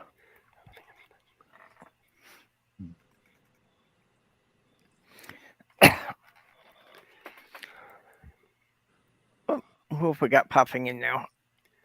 Oh, Stool's back. Speaking about dancing Stool. monkeys. The stool has returned. And speaking about furry roommates, Sammy is deciding it is time that the keyboard get moved and he gets my lap. Ladies and gentlemen, the stool has entered the building. Hi, Steph. Yep, Sammy is trying to headbutt the Gotta go keyboard for a out of sec. the chair. Be back. Sammy is Steph was- trying to headbutt the Stool? keyboard out of his place on the chair, so Hey, Stool. Yeah. Steph was just before you, well, shortly after you left, actually. She showed up, and anyway, she was telling us about how you've been sending her like really spicy greeting cards and stuff like that. Yeah. You want to keep. I've been sending Steph dick pics and dirty political comments because that's what I do. Mostly anti-Semitic stuff because I'm a bad bastard. Well, watch your mouth on the show. yeah. See here I thought you were just trying to butter Stephanie up because you needed to have somebody with a boat in case you need to make a quick escape. I'm just going to get slightly excited because I do like butter. Just saying. Butter? I love butter. Yeah. I thought I was trying to cause trouble. Do you want to hear something fun?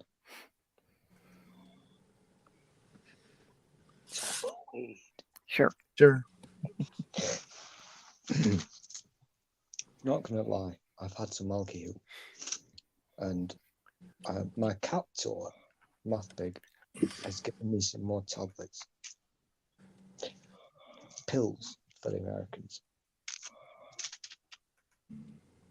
and they make me feel less stressed. Let's just say that. Okay, well, I guess that's good. I could probably use some of those sort of pills myself. Mm-hmm.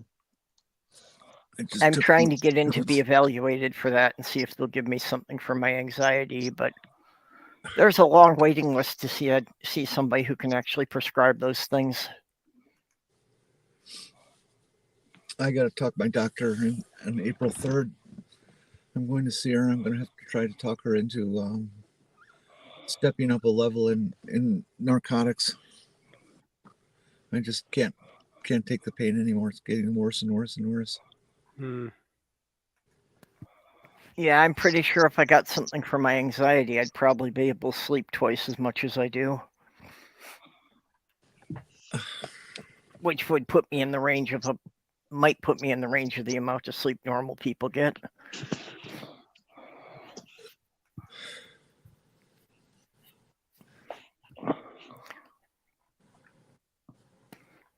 Okay, now I have lap full of kitty. So now I have to balance the keyboard across his back in order to type. Kitty, we do this all the time.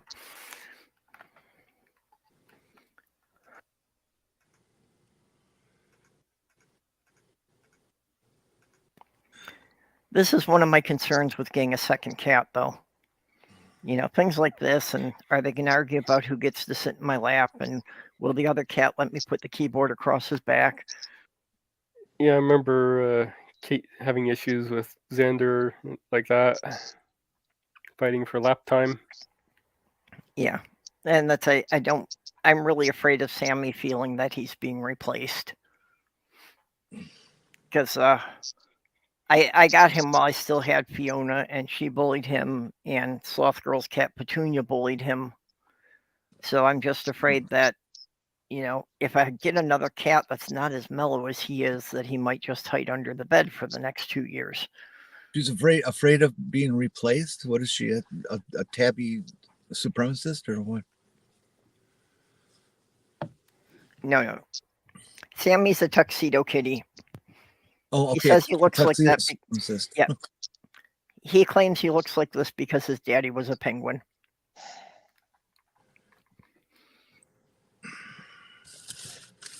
I don't believe that. I don't either, because I don't think there are any penguins in Canada, but Well, they are, but they usually get eaten before you get to count them.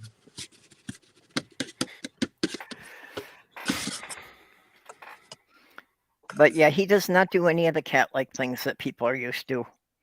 And I know that I will not get another cat that's nearly as well behaved.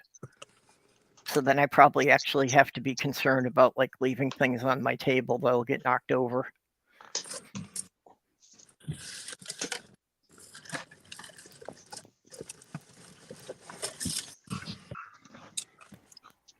Yeah, pal. I had also found a cat tower that I really liked, that just seemed well constructed in that. So I bought 3 different cat towers that are all the same brand. And I'm going to just mash all the pieces together to make one huge one. Part of it being I wanted to make it taller. I want him to have at least one perch that's actually above my head, so that he can sit up there and just look down on people if anybody comes in.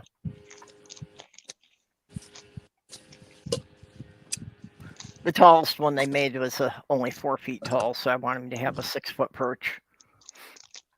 6-foot perch, God, what kind of hook would you catch that with? Hey, they got much bigger things than that. I mean, they fish for tuna, and those things can weigh up to 600 pounds.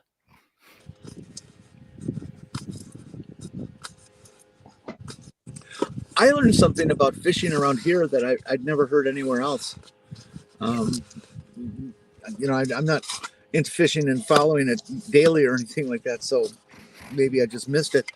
But around here, when they buy their fishing hooks, they file the barb off, because these people are mostly catch and release type fishermen. And if they do that, then they don't hurt the fish as much if they're taking the hook out. Yeah, I've heard of doing that. That makes a lot of sense. And yeah, if you're doing catch and release. Mind you, I still think catch and release is still just kind of torturing the fish, but at least it's better and you've got less chance of actually killing them.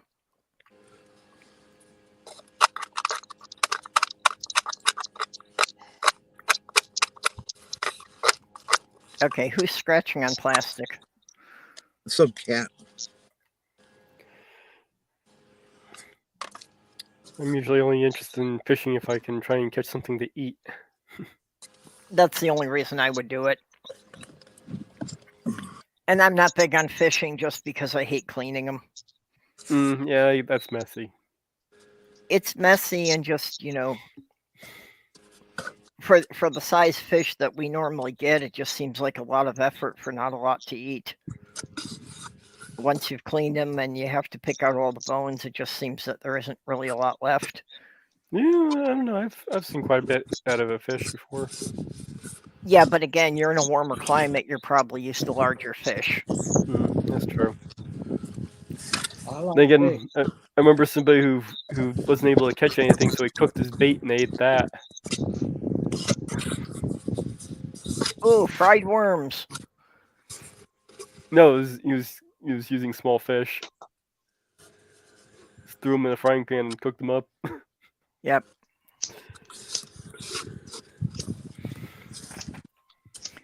I mean, some of the lakes around here, you can get some good sized trout and things, but just go over to Lake Port Washington on Lake Michigan and catch some 24-inch brown trout. Oh yeah, especially if you get into the Great Lakes proper, yeah. I've seen people, pull out pikes and sturgeon that were like, more than 3 feet.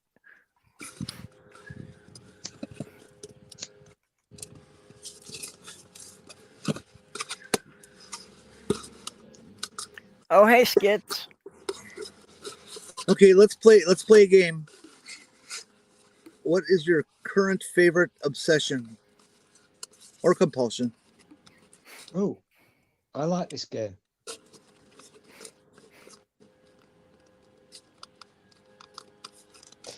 I don't know. I don't think that I really care for any of the things I'm currently compulsive about.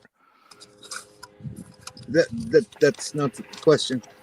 I'm a very stupid. So can any of you fine people explain to me what the current definition of ASMR is? Because in my day, because I'm old, it meant something very different. Maybe Steph will, I don't know, maybe have a recollection. I I have don't no idea what you're talking about, Stool. Pesky customers disrupted my day. Paid me money and shit.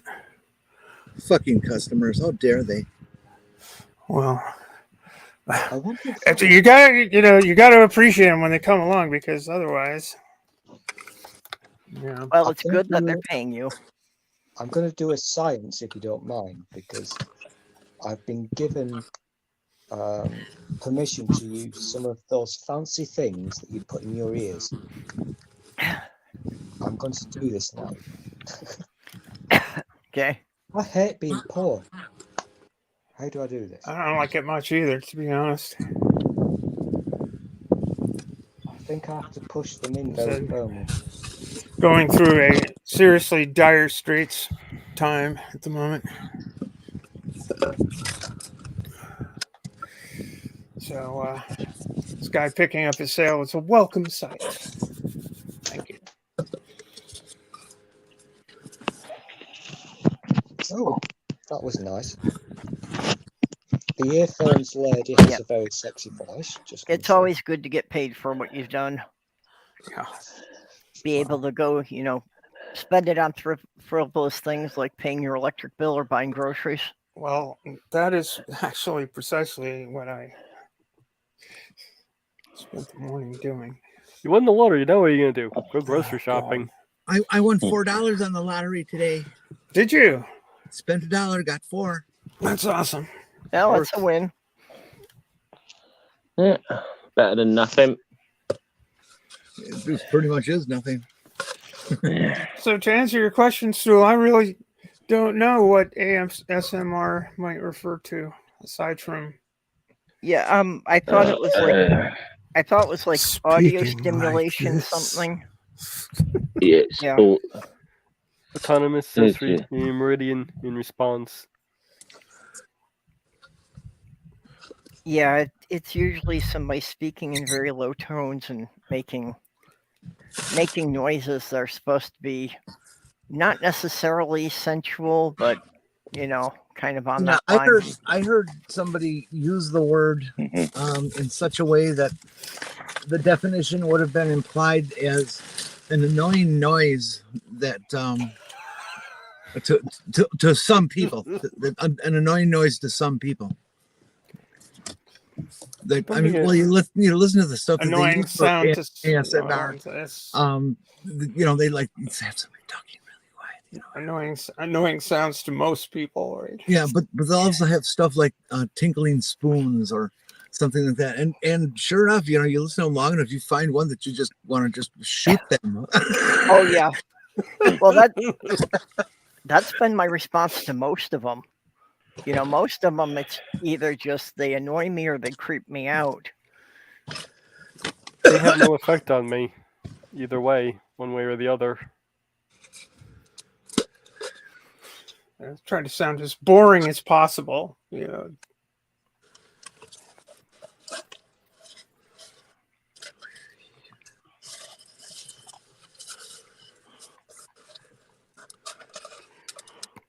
Well, I'm working on my most favorite obsession right now. What's that? Sorting my coffee cups. Okay. Where did Stool go? He was here and then he's gone again. Oh, is he not? He's trying to sort out these earbud type things, when he all. Yeah, that's what I was thinking. He may be having to get the earbuds to sync with his phone or something. So I started trying to do Bluetooth knitting. on or whatever. You started knitting? Yeah, I started trying to do this knitting. Oh, okay. Not sure if I'm doing a very good job of it. It's going very slowly, but I've never done it before. You can ask Sloth Girl for tips on that. I don't knit. Would you rather knit one or purl two? I'm still working on the knitting part.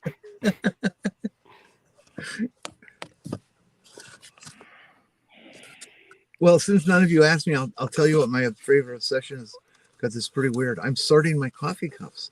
Yep. But it's not the regular coffee cup. It's the styrofoam cups I get from the BP station. Really? You Yeah. have a You're collection saving of those? Yeah, I save them and try to find another use for them because they're styrofoam and they're not recyclable. So I Okay. try to give them an extended life period before they get crushed. That's not a bad I idea. get you. Yeah. I save a lot of stuff that people would throw out and try to reuse it. And I got 12 ounces and I got 16 ounces and I got 20 ounces and 24 ounces. Sweet. I got the whole thing covered here. It's like I have a stack of these. I have a stack of these plastic trays that frozen food comes in. I've been using them to sort the Lego. Oh yeah, those are good. Those are handy, or like the kind of dish you get from like Taco Bell or Taco John's when you're buying a big nachos. It comes with a little lid and everything, and it fits. It's just great for storing shit. Well, the place we get gyros from, they've got real good containers for that, and the lids snap on real tight. So yeah, I can keep using those for a long time. Use them over and over. Eventually, they crack. Let's see here. But yeah, that's I keep telling people that the problem isn't plastics per se. The problem is the single-use part. Yeah, I've been using a plastic straw for several years now, actually. Same here. I'm still using the same plastic straws I had in Michigan, and that was 3 years ago. I have my Taco John's Nacho Supreme tray that I use for my cereal in the morning. I try not to buy dishes and stuff like that. It's one of the things you get to do if you live alone. No, that's what I do too. Most of the dishes I use are leftover fast food containers. And some of them have really good quality plastic spoons and stuff. Wendy's was always real good for that. I've had them last couple of years. Way back in the old days, the old days, in the days of my childhood, there was a lot more things that were more than single use. It was before the days of no deposit, no return. All the bottles were you return the bottle, or back when there was a milkman, you'd put the milk bottles out, and the milkman would drop off the bottles filled with milk and take the old ones away. For those of us to remember when soda came in glass bottles. Mm-hmm. Yeah, and I'm thinking diapers. Diapers in glass bottles. Yep. Not the single-use crapper thing. What you throw away and. I've been saving up the brown glass bottles actually for garden edges. I know a guy who got old bowling balls and made those into his garden and borders and stuff. Ooh, that would work. Yeah, that's kind of cool. Okay, I did 3 more stitches, so I'll leave it at that for now. I know, slow, but I've never done this before. I don't have the patience for knitting. I wanted something to work my hands and my fingers for the arthritis, so I figured knitting might help. Sounds good. Wouldn't masturbation help too?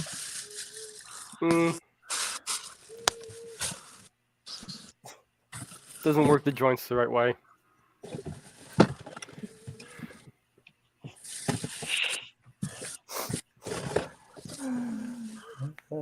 And knitting's a useful skill to learn. Hey Stephanie, have you ever had McDonald's coffee? I have had McDonald's coffee. Yeah. I don't consider it really very good, I mean, it's for people who like the particular taste it has. It's probably good, but I don't like the taste much. But did you know that they have a senior coffee? A senior coffee, really? How Yeah, nice. go What in does there, it a do? senior coffee, and they give you a 12 ouncer for 75 cents. Really? I had no idea. No. They stopped they stop selling coffee that gives you 3rd-degree burns nowadays, have they? Yes.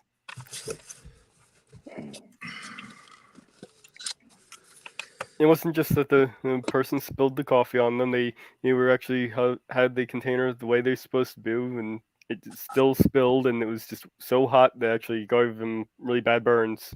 Yeah. Yeah. And her medical bills really legitimately were over $100,000. Yeah. And she didn't want anything beyond the cost of getting herself fixed. She doesn't, soon like $1 million, $2 million, or anything like that. She wanted just pay my medical bills. That's all I want. Yep. And they fought that. Yeah, that was everybody really got all up in her grill about it. I mean, Jesus Christ. Yeah, that coffee was legitimately too hot. Yes, it was. They were keeping coffee typically at 180 degrees. Human tissue begins to die at about 108.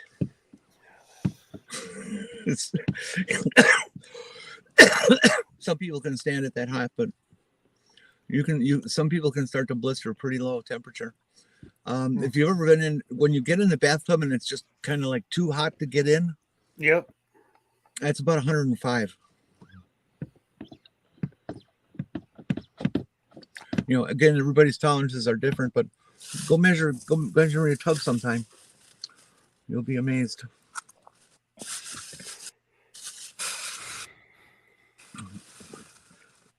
Skin temperature, I think, and again, that varies. A fair average, I think, is 86, 87. But if you put your finger in water and it feels neutral, it's about 86, 87 degrees.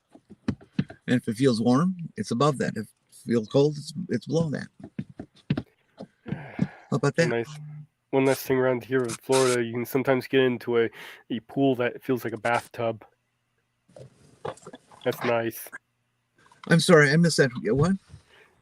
Sometimes open pools, if you get a nice hot day, it'll feel like a bathtub. Oh, okay. God, I would love to go swimming. It's a wee bit cold for swimming up here in Maine right now, especially in the ocean. Water temperatures below 50. Hey, cell phone users. I've been having problems with my power supply and charging and my battery and stuff. So I decided I was going to keep a battery around, one of those big kick-ass batteries to charge this thing and keep it running like it's on it right now. And the battery started out actually about 85%, and now it's at 91%. So anyway, it's a good thing. Amazon has, one of the vendors through Amazon has a sale going on these 38,060 milliamp batteries for $20. And that's just like super cheap. It really is. Go check them out and try one if you need it. It's a really nice performance to have a battery on the phone. I'd never considered it before.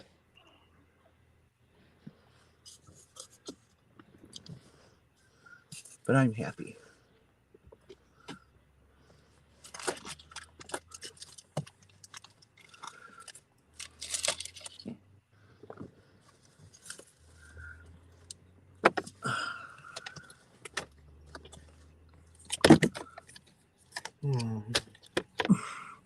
Boy, it's amazing how much junk gets left in your car over winter. Yeah.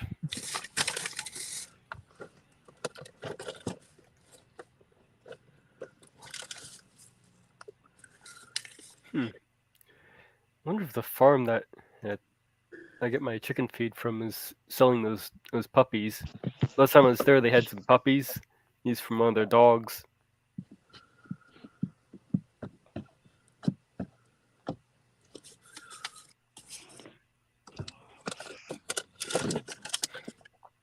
You know, I think I'd probably rather go with a dog that is in need of somebody though, rather than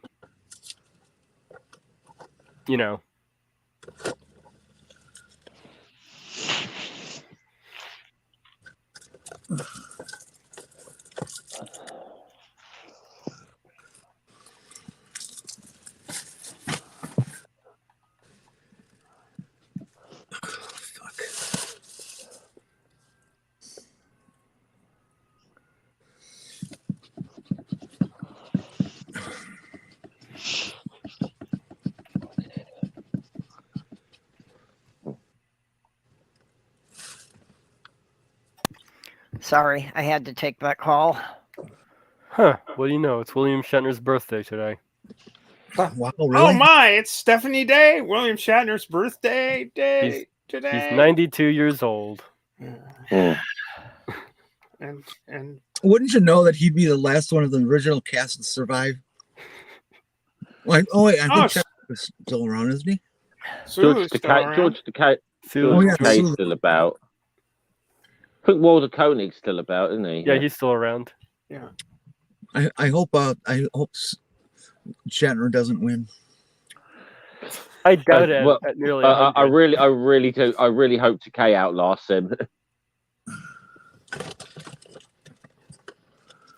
That would be good. Yes, I agree. It does kind of suck that he was the only one who actually got to go to space. Takei's 85, Walter is 86, and Shatner is 92 now. So I think those are the only three left, are the original cast. I kind of get a kick out of these Trumpians the truly insane Trumpians who think JFK is going to come back and work with Donald to. Oh, the QAnoners. and I hear him say that, and I correct him. I said, "Well, do you realize that John Kennedy was born in 1917?" I thought it was JFK Jr. I thought it was JFK Jr. It was JFK Jr. who was supposed to come back. No, the rumor started with JFK, and then when people started realizing how old he would be, they kind of switched. Oh, okay. That was part of the weird thing. That was when they were all waiting around in Dallas. They didn't seem to know which one it was they were waiting for. Yeah, I heard it is Junior.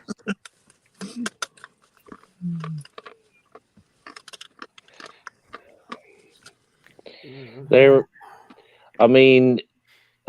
kind of almost reminded me of these sort of like doomsday cultists who, like, it's like every time they make a prediction for the rapture or whatever and it doesn't come true, then they have to kind of go back and explain why it's going to happen at another date, and people will still believe them. That's the same shit that seems to go on with these QAnoners. Yeah, the guy who gave you that date misinterpreted the description. Yeah. Or, did the math wrong. I mean, the Jehovah's Witnesses and Seventh-day Adventists, they all came out of the Millerite movement in the middle of the 19th century. Yeah. And they're still going at it. It's, we missed 1914. I think it's definitely going to be 1975. Yeah. Oh, well, it's not. Oh, well. I really don't understand how the Jehovah's Witnesses survived after the 1975 prediction. I don't understand how the religion continued past that. It just shows the level of indoctrination people must have to keep believing this stuff. I have no idea. It is pretty amazing. I mean, it's just such nonsense. Oh, Jenny's got her video fixed finally. Yay. We're finally... No, we're still seeing vertical. Oh. Okay, just a smaller picture on the bottom of the screen. It filled the whole frame. It's weird. I don't understand it at all. No idea. I don't get this obsession with people using vertical video during Christmas. I was watching somebody trying to take a family photo, and they're holding the phone vertically. And the I'll be right back. turn it horizontal, turn it around, turn it horizontally, and they couldn't seem to figure out to do that. Yeah. To the point where I got it myself and I took the phone like, I'll take the picture. I remember that in the holiday video you did. Hi.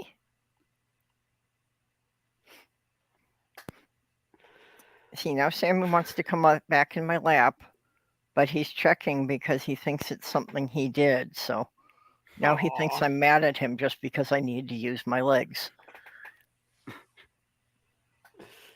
He's like, "Wait, did I upset you? Is that why you threw me off the chair?" I didn't throw him off. It's like every time I bend my knee, he decides he's got to just panic and jump off. Because he never wants to be in the way, never wants to impose.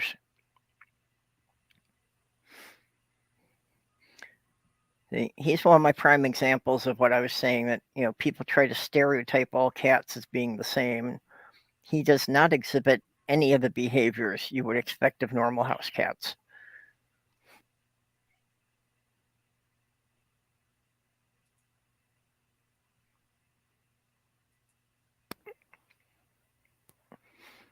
Once in a while, I get arguments when I come home and he doesn't want to get out of the chair. Sometimes I just have to bribe him to get the chair back.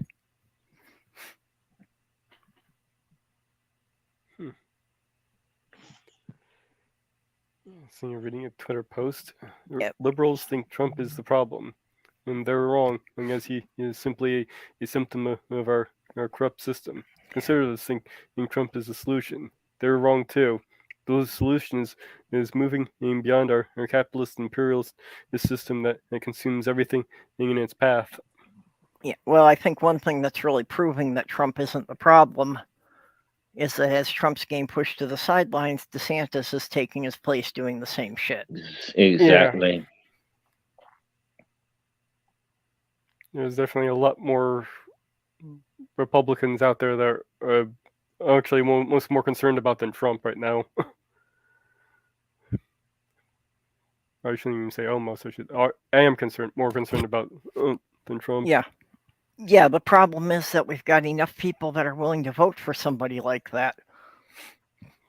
You know, we need to somehow get people to realize that they need to vote for politicians who are actually going to improve their situation, not just people who are spewing hate. Unfortunately, those tend to get suppressed by the media and the parties. Well, yeah. You know, it's the ones that are freak shows that get the best ratings on TV, so that's what the media promotes. Well, not even that. I mean, if they actually are for good policies, they get dumped on. Well, yeah, because if they actually try to explain their policies, they have to explain things like, you know, the government can do this and this, but we need tax money to do it. I mean, Biden's getting dumped on because, you know, his thing that to pay for Social Security, he wants to put a tax on people making more than $400,000 a year. And so the Republicans are spinning that of, see, the Democrats are raising your taxes. Yeah, and notice whenever he does something that's actually decent, he gets dumped on in the media. Yeah, well, that's what I mean, that the media is spinning it that, you know, Biden proposed a tax increase. And they leave out the part about that this is a tax increase that is going to affect, you know, like, what, the top 25% of Americans or something?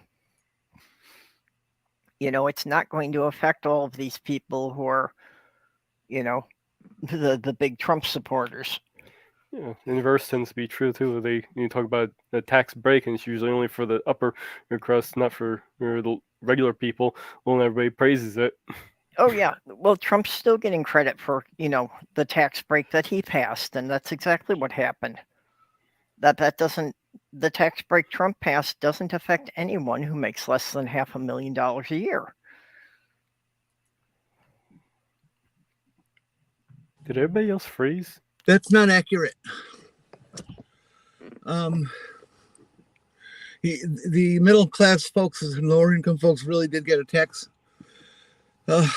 break, but it was written so that it would only last for 3 years, which was till Trump got out of office. Except for people who are over 500,000, a million, whatever, their tax cut still continues. What a bunch of good guys, hey? Yeah.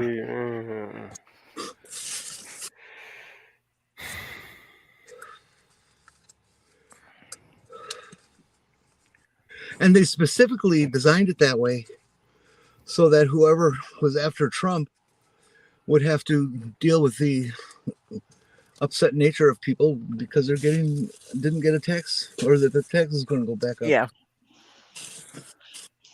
Well, yeah, they always try to write the bills in some way that they can villainize the people who oppose it, no matter what it does. Yep.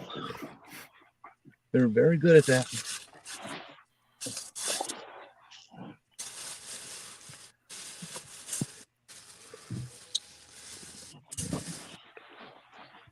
Excuse me. Well, maybe we should wrap it up here for the day. Aww. Yeah. Well, unless somebody's got a new topic here. I was But I going just to got say, back and you got a new view. I was going to jump off in a few minutes anyway, so. Yeah. Yeah, well, Yeah. Well, again, I should get some other things done while I've still got some daylight here. yeah, there's that. Why, do you have stuff to do outside? Yeah, Okay. just running around and Or you It's don't easy. have any electricity? They haven't invented that up here there yet, huh? Oh, I got a response about the dog I was inquiring about. oh, Cool. which one? The Trouble, the one that was thrown out a window. Okay. They give you any more info, or just No, that he's they- still available? Looks like it's still available. He says, please call, schedule a meet and greet. And we Oh, can cool. Oh, pardon me. Gosh. You can be See if you people get- selective, but once you are his person, he is loyal, and they have a contact number. Mm-hmm. Okay. Okay. When I was looking for another dog before I got Mulder, I had to take Bosch to one of those meet and greets. It did not go well.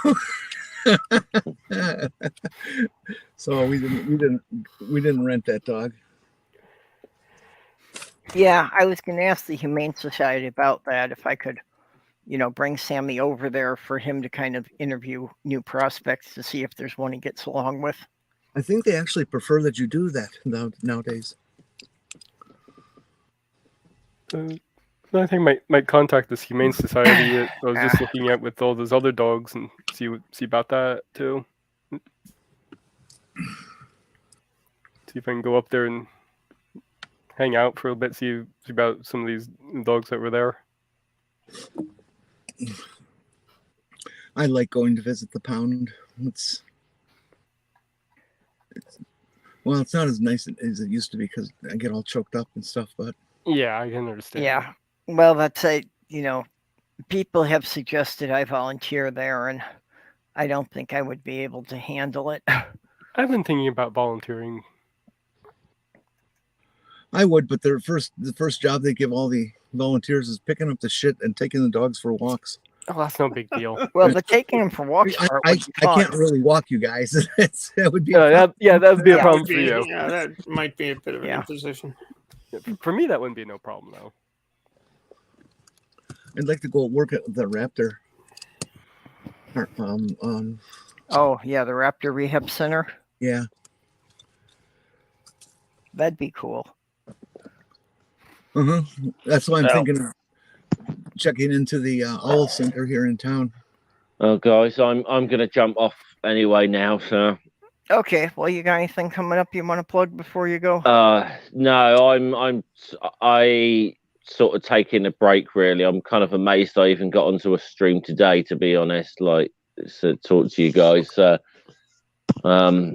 I'll be back I'll probably be back to doing stuff when I'm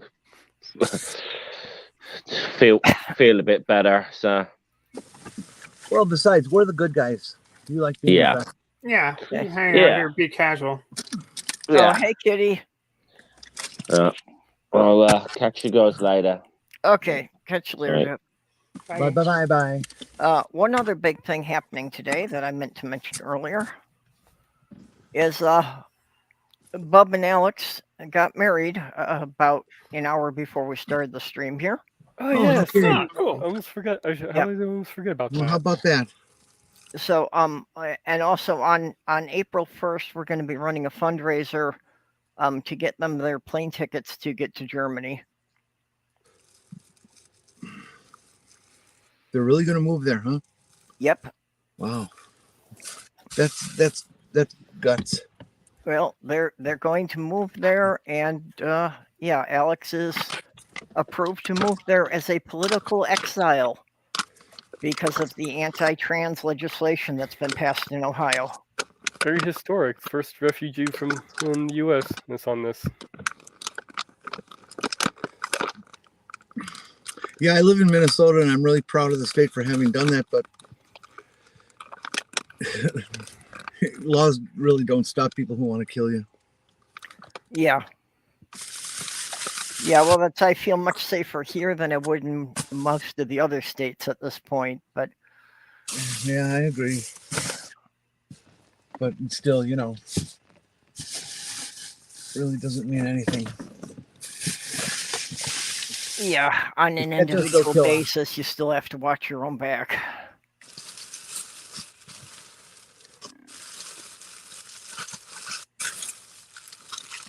I don't know what has happened with StreamYards here either, but it has stopped picking up the YouTube chat some time ago. That's kind of weird. I've been noticing that too. Yeah, so I can't like tag things that people are putting in the side chat because it stopped picking it up just after Diana showed up. Diana. It's all Diana's fault. Well, that was before Godless Granny came in. It's all Well, Godless I see Kitty here. Yep, yeah, Kitty just stopped in. It's all Kitty's fault. And Skitscrasher popped in while we were talking there. Oh, it's definitely Skitscrasher's fault. No, you're not blaming it on Skits. Skits is paying to keep this channel running, and he keeps sending cat toys. Nice. I know Skits is one of my favorites. I just can't talk him into letting me stop over and having our way with each other. Ah.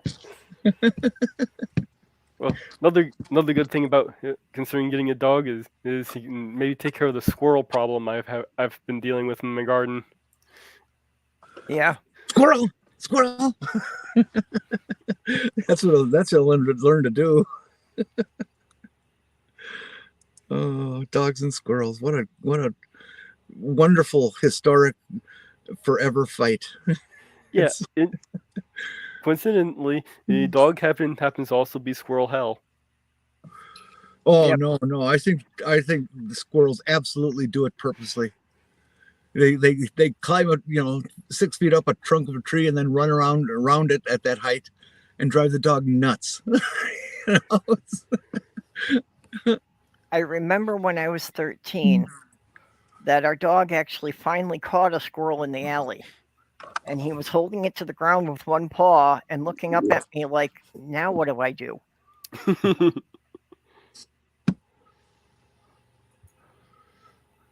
I think something happened out in front of my house in the last 24 hours. I found a clump of bird feathers in various locations. and some body parts that were kind of ripped up and stuff. I think one of our raptors had their way with something around here. Oh, yeah. Oh my. Just kind of dropped the leftovers on you. Yeah. Well, no, actually, they probably nailed it and it landed in our yard, and then that's where they consume it. Usually right on the spot. I got photos of Cooper's hawks doing that. Yep. Well, it's when I was in Michigan, we used to have to drive into Wisconsin to go shopping, and on that stretch of road on Wisconsin 17, there was a pair of eagles that were constantly patrolling over the highway looking for roadkill. Yeah, they get pretty lazy sometimes. Yeah, well, one time one of them swooped right down right in front of the car. I thought it was going to hit the windshield. It came so low. Unfortunately, that does happen. You know, it's an awful damn big bird to hit. Wow. I had it happen once that I was on the highway and I knew I had hit a crow, but on the highway I couldn't do anything. I couldn't pull off or anything. And when I got home, I found that it was still stuck in the grill and still slightly alive. Oh, Yikes. Yeah. I All saw right. photographs of a crashed BMW that hit a deer, and the deer, it was a young, smaller one, and the deer was stuck in the area between the grill and the radiator. The whole damn animal. Yeah. wow. What you don't want to hit is a moose. Really bad idea. Yeah, I imagine. Cows Oh, would be yeah. pretty bad too. Don't want to hit a moose. I have seen a moose / vehicle encounter, and the vehicle, Yeah. the moose didn't do all that great. I mean, dead, but the vehicle's gone. Does- Not a, Yeah, Does in a not a good snowstorm, look, you know. in a snowstorm, there was a moose crossing the road in front of us. You know, and that's when I had the little black hatchback, and yeah, the moose was taller than the car was. Moose are big. They're very big. do you hit the moose, or does the moose hit you? No, hard Now, I telling, did not have a knowing. deer hit me. That same black hatchback had a basketball-sized dent in the driver front fender where a deer had plowed into the side of the car. Yep. Don't do that. The problem with moose when it comes to, you know, who hit who is moose are raised on the creed fuck off or fuck around and find out. And so when they're on the highway and they see a car coming, they just stand there and stare you down, expecting you to turn and run. I got a jet. It's the errands to do, etc., and stuff. But I guess I've got Women Atheists Unload on Skeptic Haven coming up on the 25th. Is probably the biggest thing in my book, and here and there. I'll probably go live on my channel at some point. Steph, do you know about the rally on March 31st? I've heard of it, but remind me. Well, I'm about to repeat it. Yeah. Everybody on the chat, if you hadn't heard me babble about this before, on March 31st, across the entire nation, in respect of Trans Day of Visibility, TDOV, they're planning a rally for the entire nation. Everybody going out at a certain time. It originally was 5 o'clock. I think it changed to earlier in the afternoon. But they want everybody, allies, LGBT, anybody, as many people as we can possibly get to pack the streets and to say enough is enough. Yeah, we're going to start getting our pink rifles up. Yeah, seriously. So I'd appreciate if you guys out there could do some Google searching, because every town's going to have their own thing going, or maybe somewhere close to you. And we really need it. We really, really need it. Bub and Alex are not just, being paranoid. What would I search? I would put Day of Visibility, or nationwide protest, nationwide march, something like that. I'm sure that if you include the date with transgender somehow, you'll find it. Probably TDOV 2023. You'll find something on that.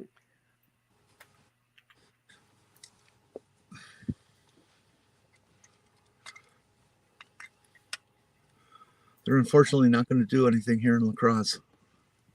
Our LGBT center is just a bunch of lazy bums. Okay. Well, I did a Google search on Trans Visibility March 2023. So that immediately brought up a couple of things. There you go. I'm not getting anything from my area. Yeah, well, Well- the things that came up first are like national things. I'd have to pick through the list a while to find something local. I would also expect that all your Nazi guards on the street would kind of prevent anything from happening. So you got protest commercial development. It's about the only thing I see on protest-wise. That's definitely worth protesting. Okay, well, here's one that. Oh, okay. It said Capital Pride Alliance, but yeah, this is Washington, D.C.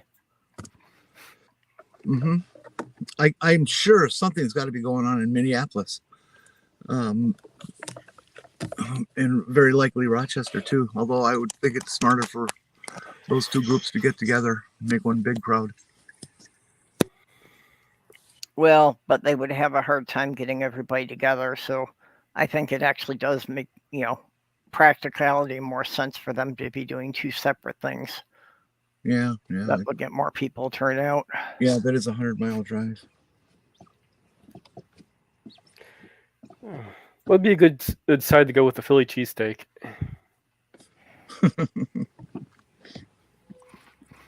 Maybe you could get good enough that you could knit a knit toy of a Philadelphia cheesesteak. There we go. I just had to add Minnesota into the search terms, and it immediately came up with ones in St. Paul and Minneapolis starting at 5 o'clock. Bingo. What day is the 31st? What day of the week? Let me check. I think that's like a Friday. Yeah, it's a Friday.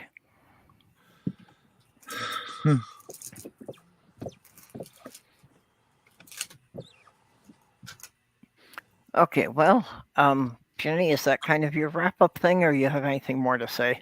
Yeah, that's pretty much all I got. Tonight I'm going to be attending a Zoom class or a Google Meet with a bunch of people who are trying to put together some hoity-toity writing and education organization materials to deal with trans issues. That's all I can say because it's all I know. But they invited me to come along. Cool. Having read some of my insults, and we're going to see what's going to happen. I'll report back next time we get together. Okay, cool. May, do you have anything you want to throw out there? No, I don't think I really have anything right now. I haven't decided what to do for my next video, and don't really have any live streams planned right now. So. I got an idea for you. How about something out in your garden? Yeah, that might be a good idea for my garden channel. Yeah, it is getting garden time, isn't it? Yeah. Okay, Maybe. Stephanie, you have anything? I mentioned Skeptic Haven on the 25th. Women Atheists Unload. I'll be on that show. Probably do something live streamy. I'm not sure what, but trying to figure this all out. I mean, I've got a decent rig to do that kind of thing now, but haven't got anything personally planned aside from that, and bopping around here hither and yon and being an idiot on Twitter every now and again. Okay.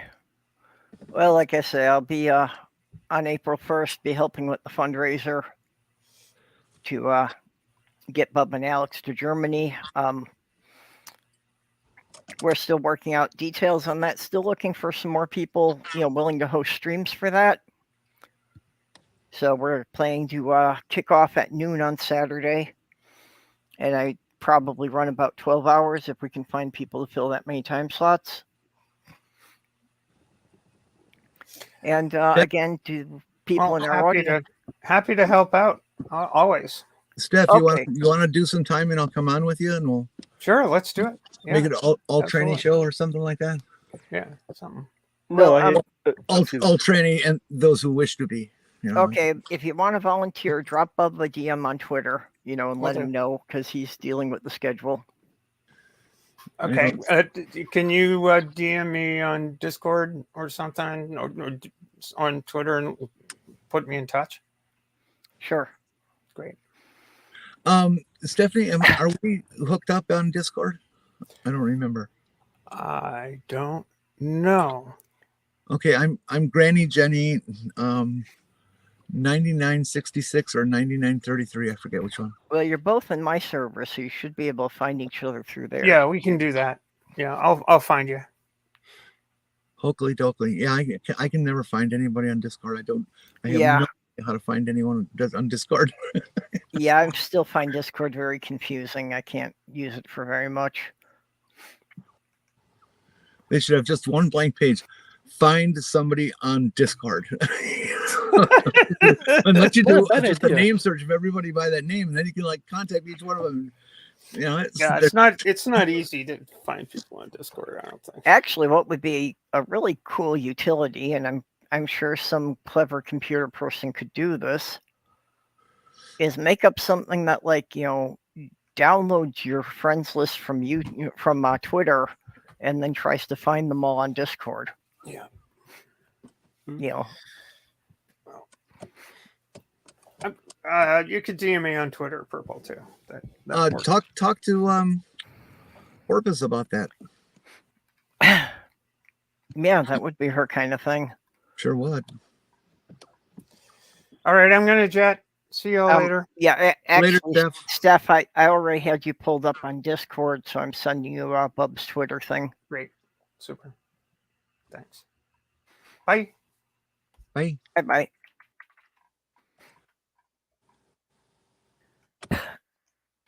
Okay, well, and then with that, I would just like to thank the people who helped me keep things going here. Patreon supporters, Skits Crasher, who sends me a little bit every month. Kitty, that we just saw through here. Robert X, who was shilling for us and moderating through the stream. The Lavender Lady, Greg Hartwick, Southern Cell, and Vonrek. I appreciate y'all helping us keep things going here. So we will see you all tomorrow night then. Later. Bye-bye, everyone. Bye-bye.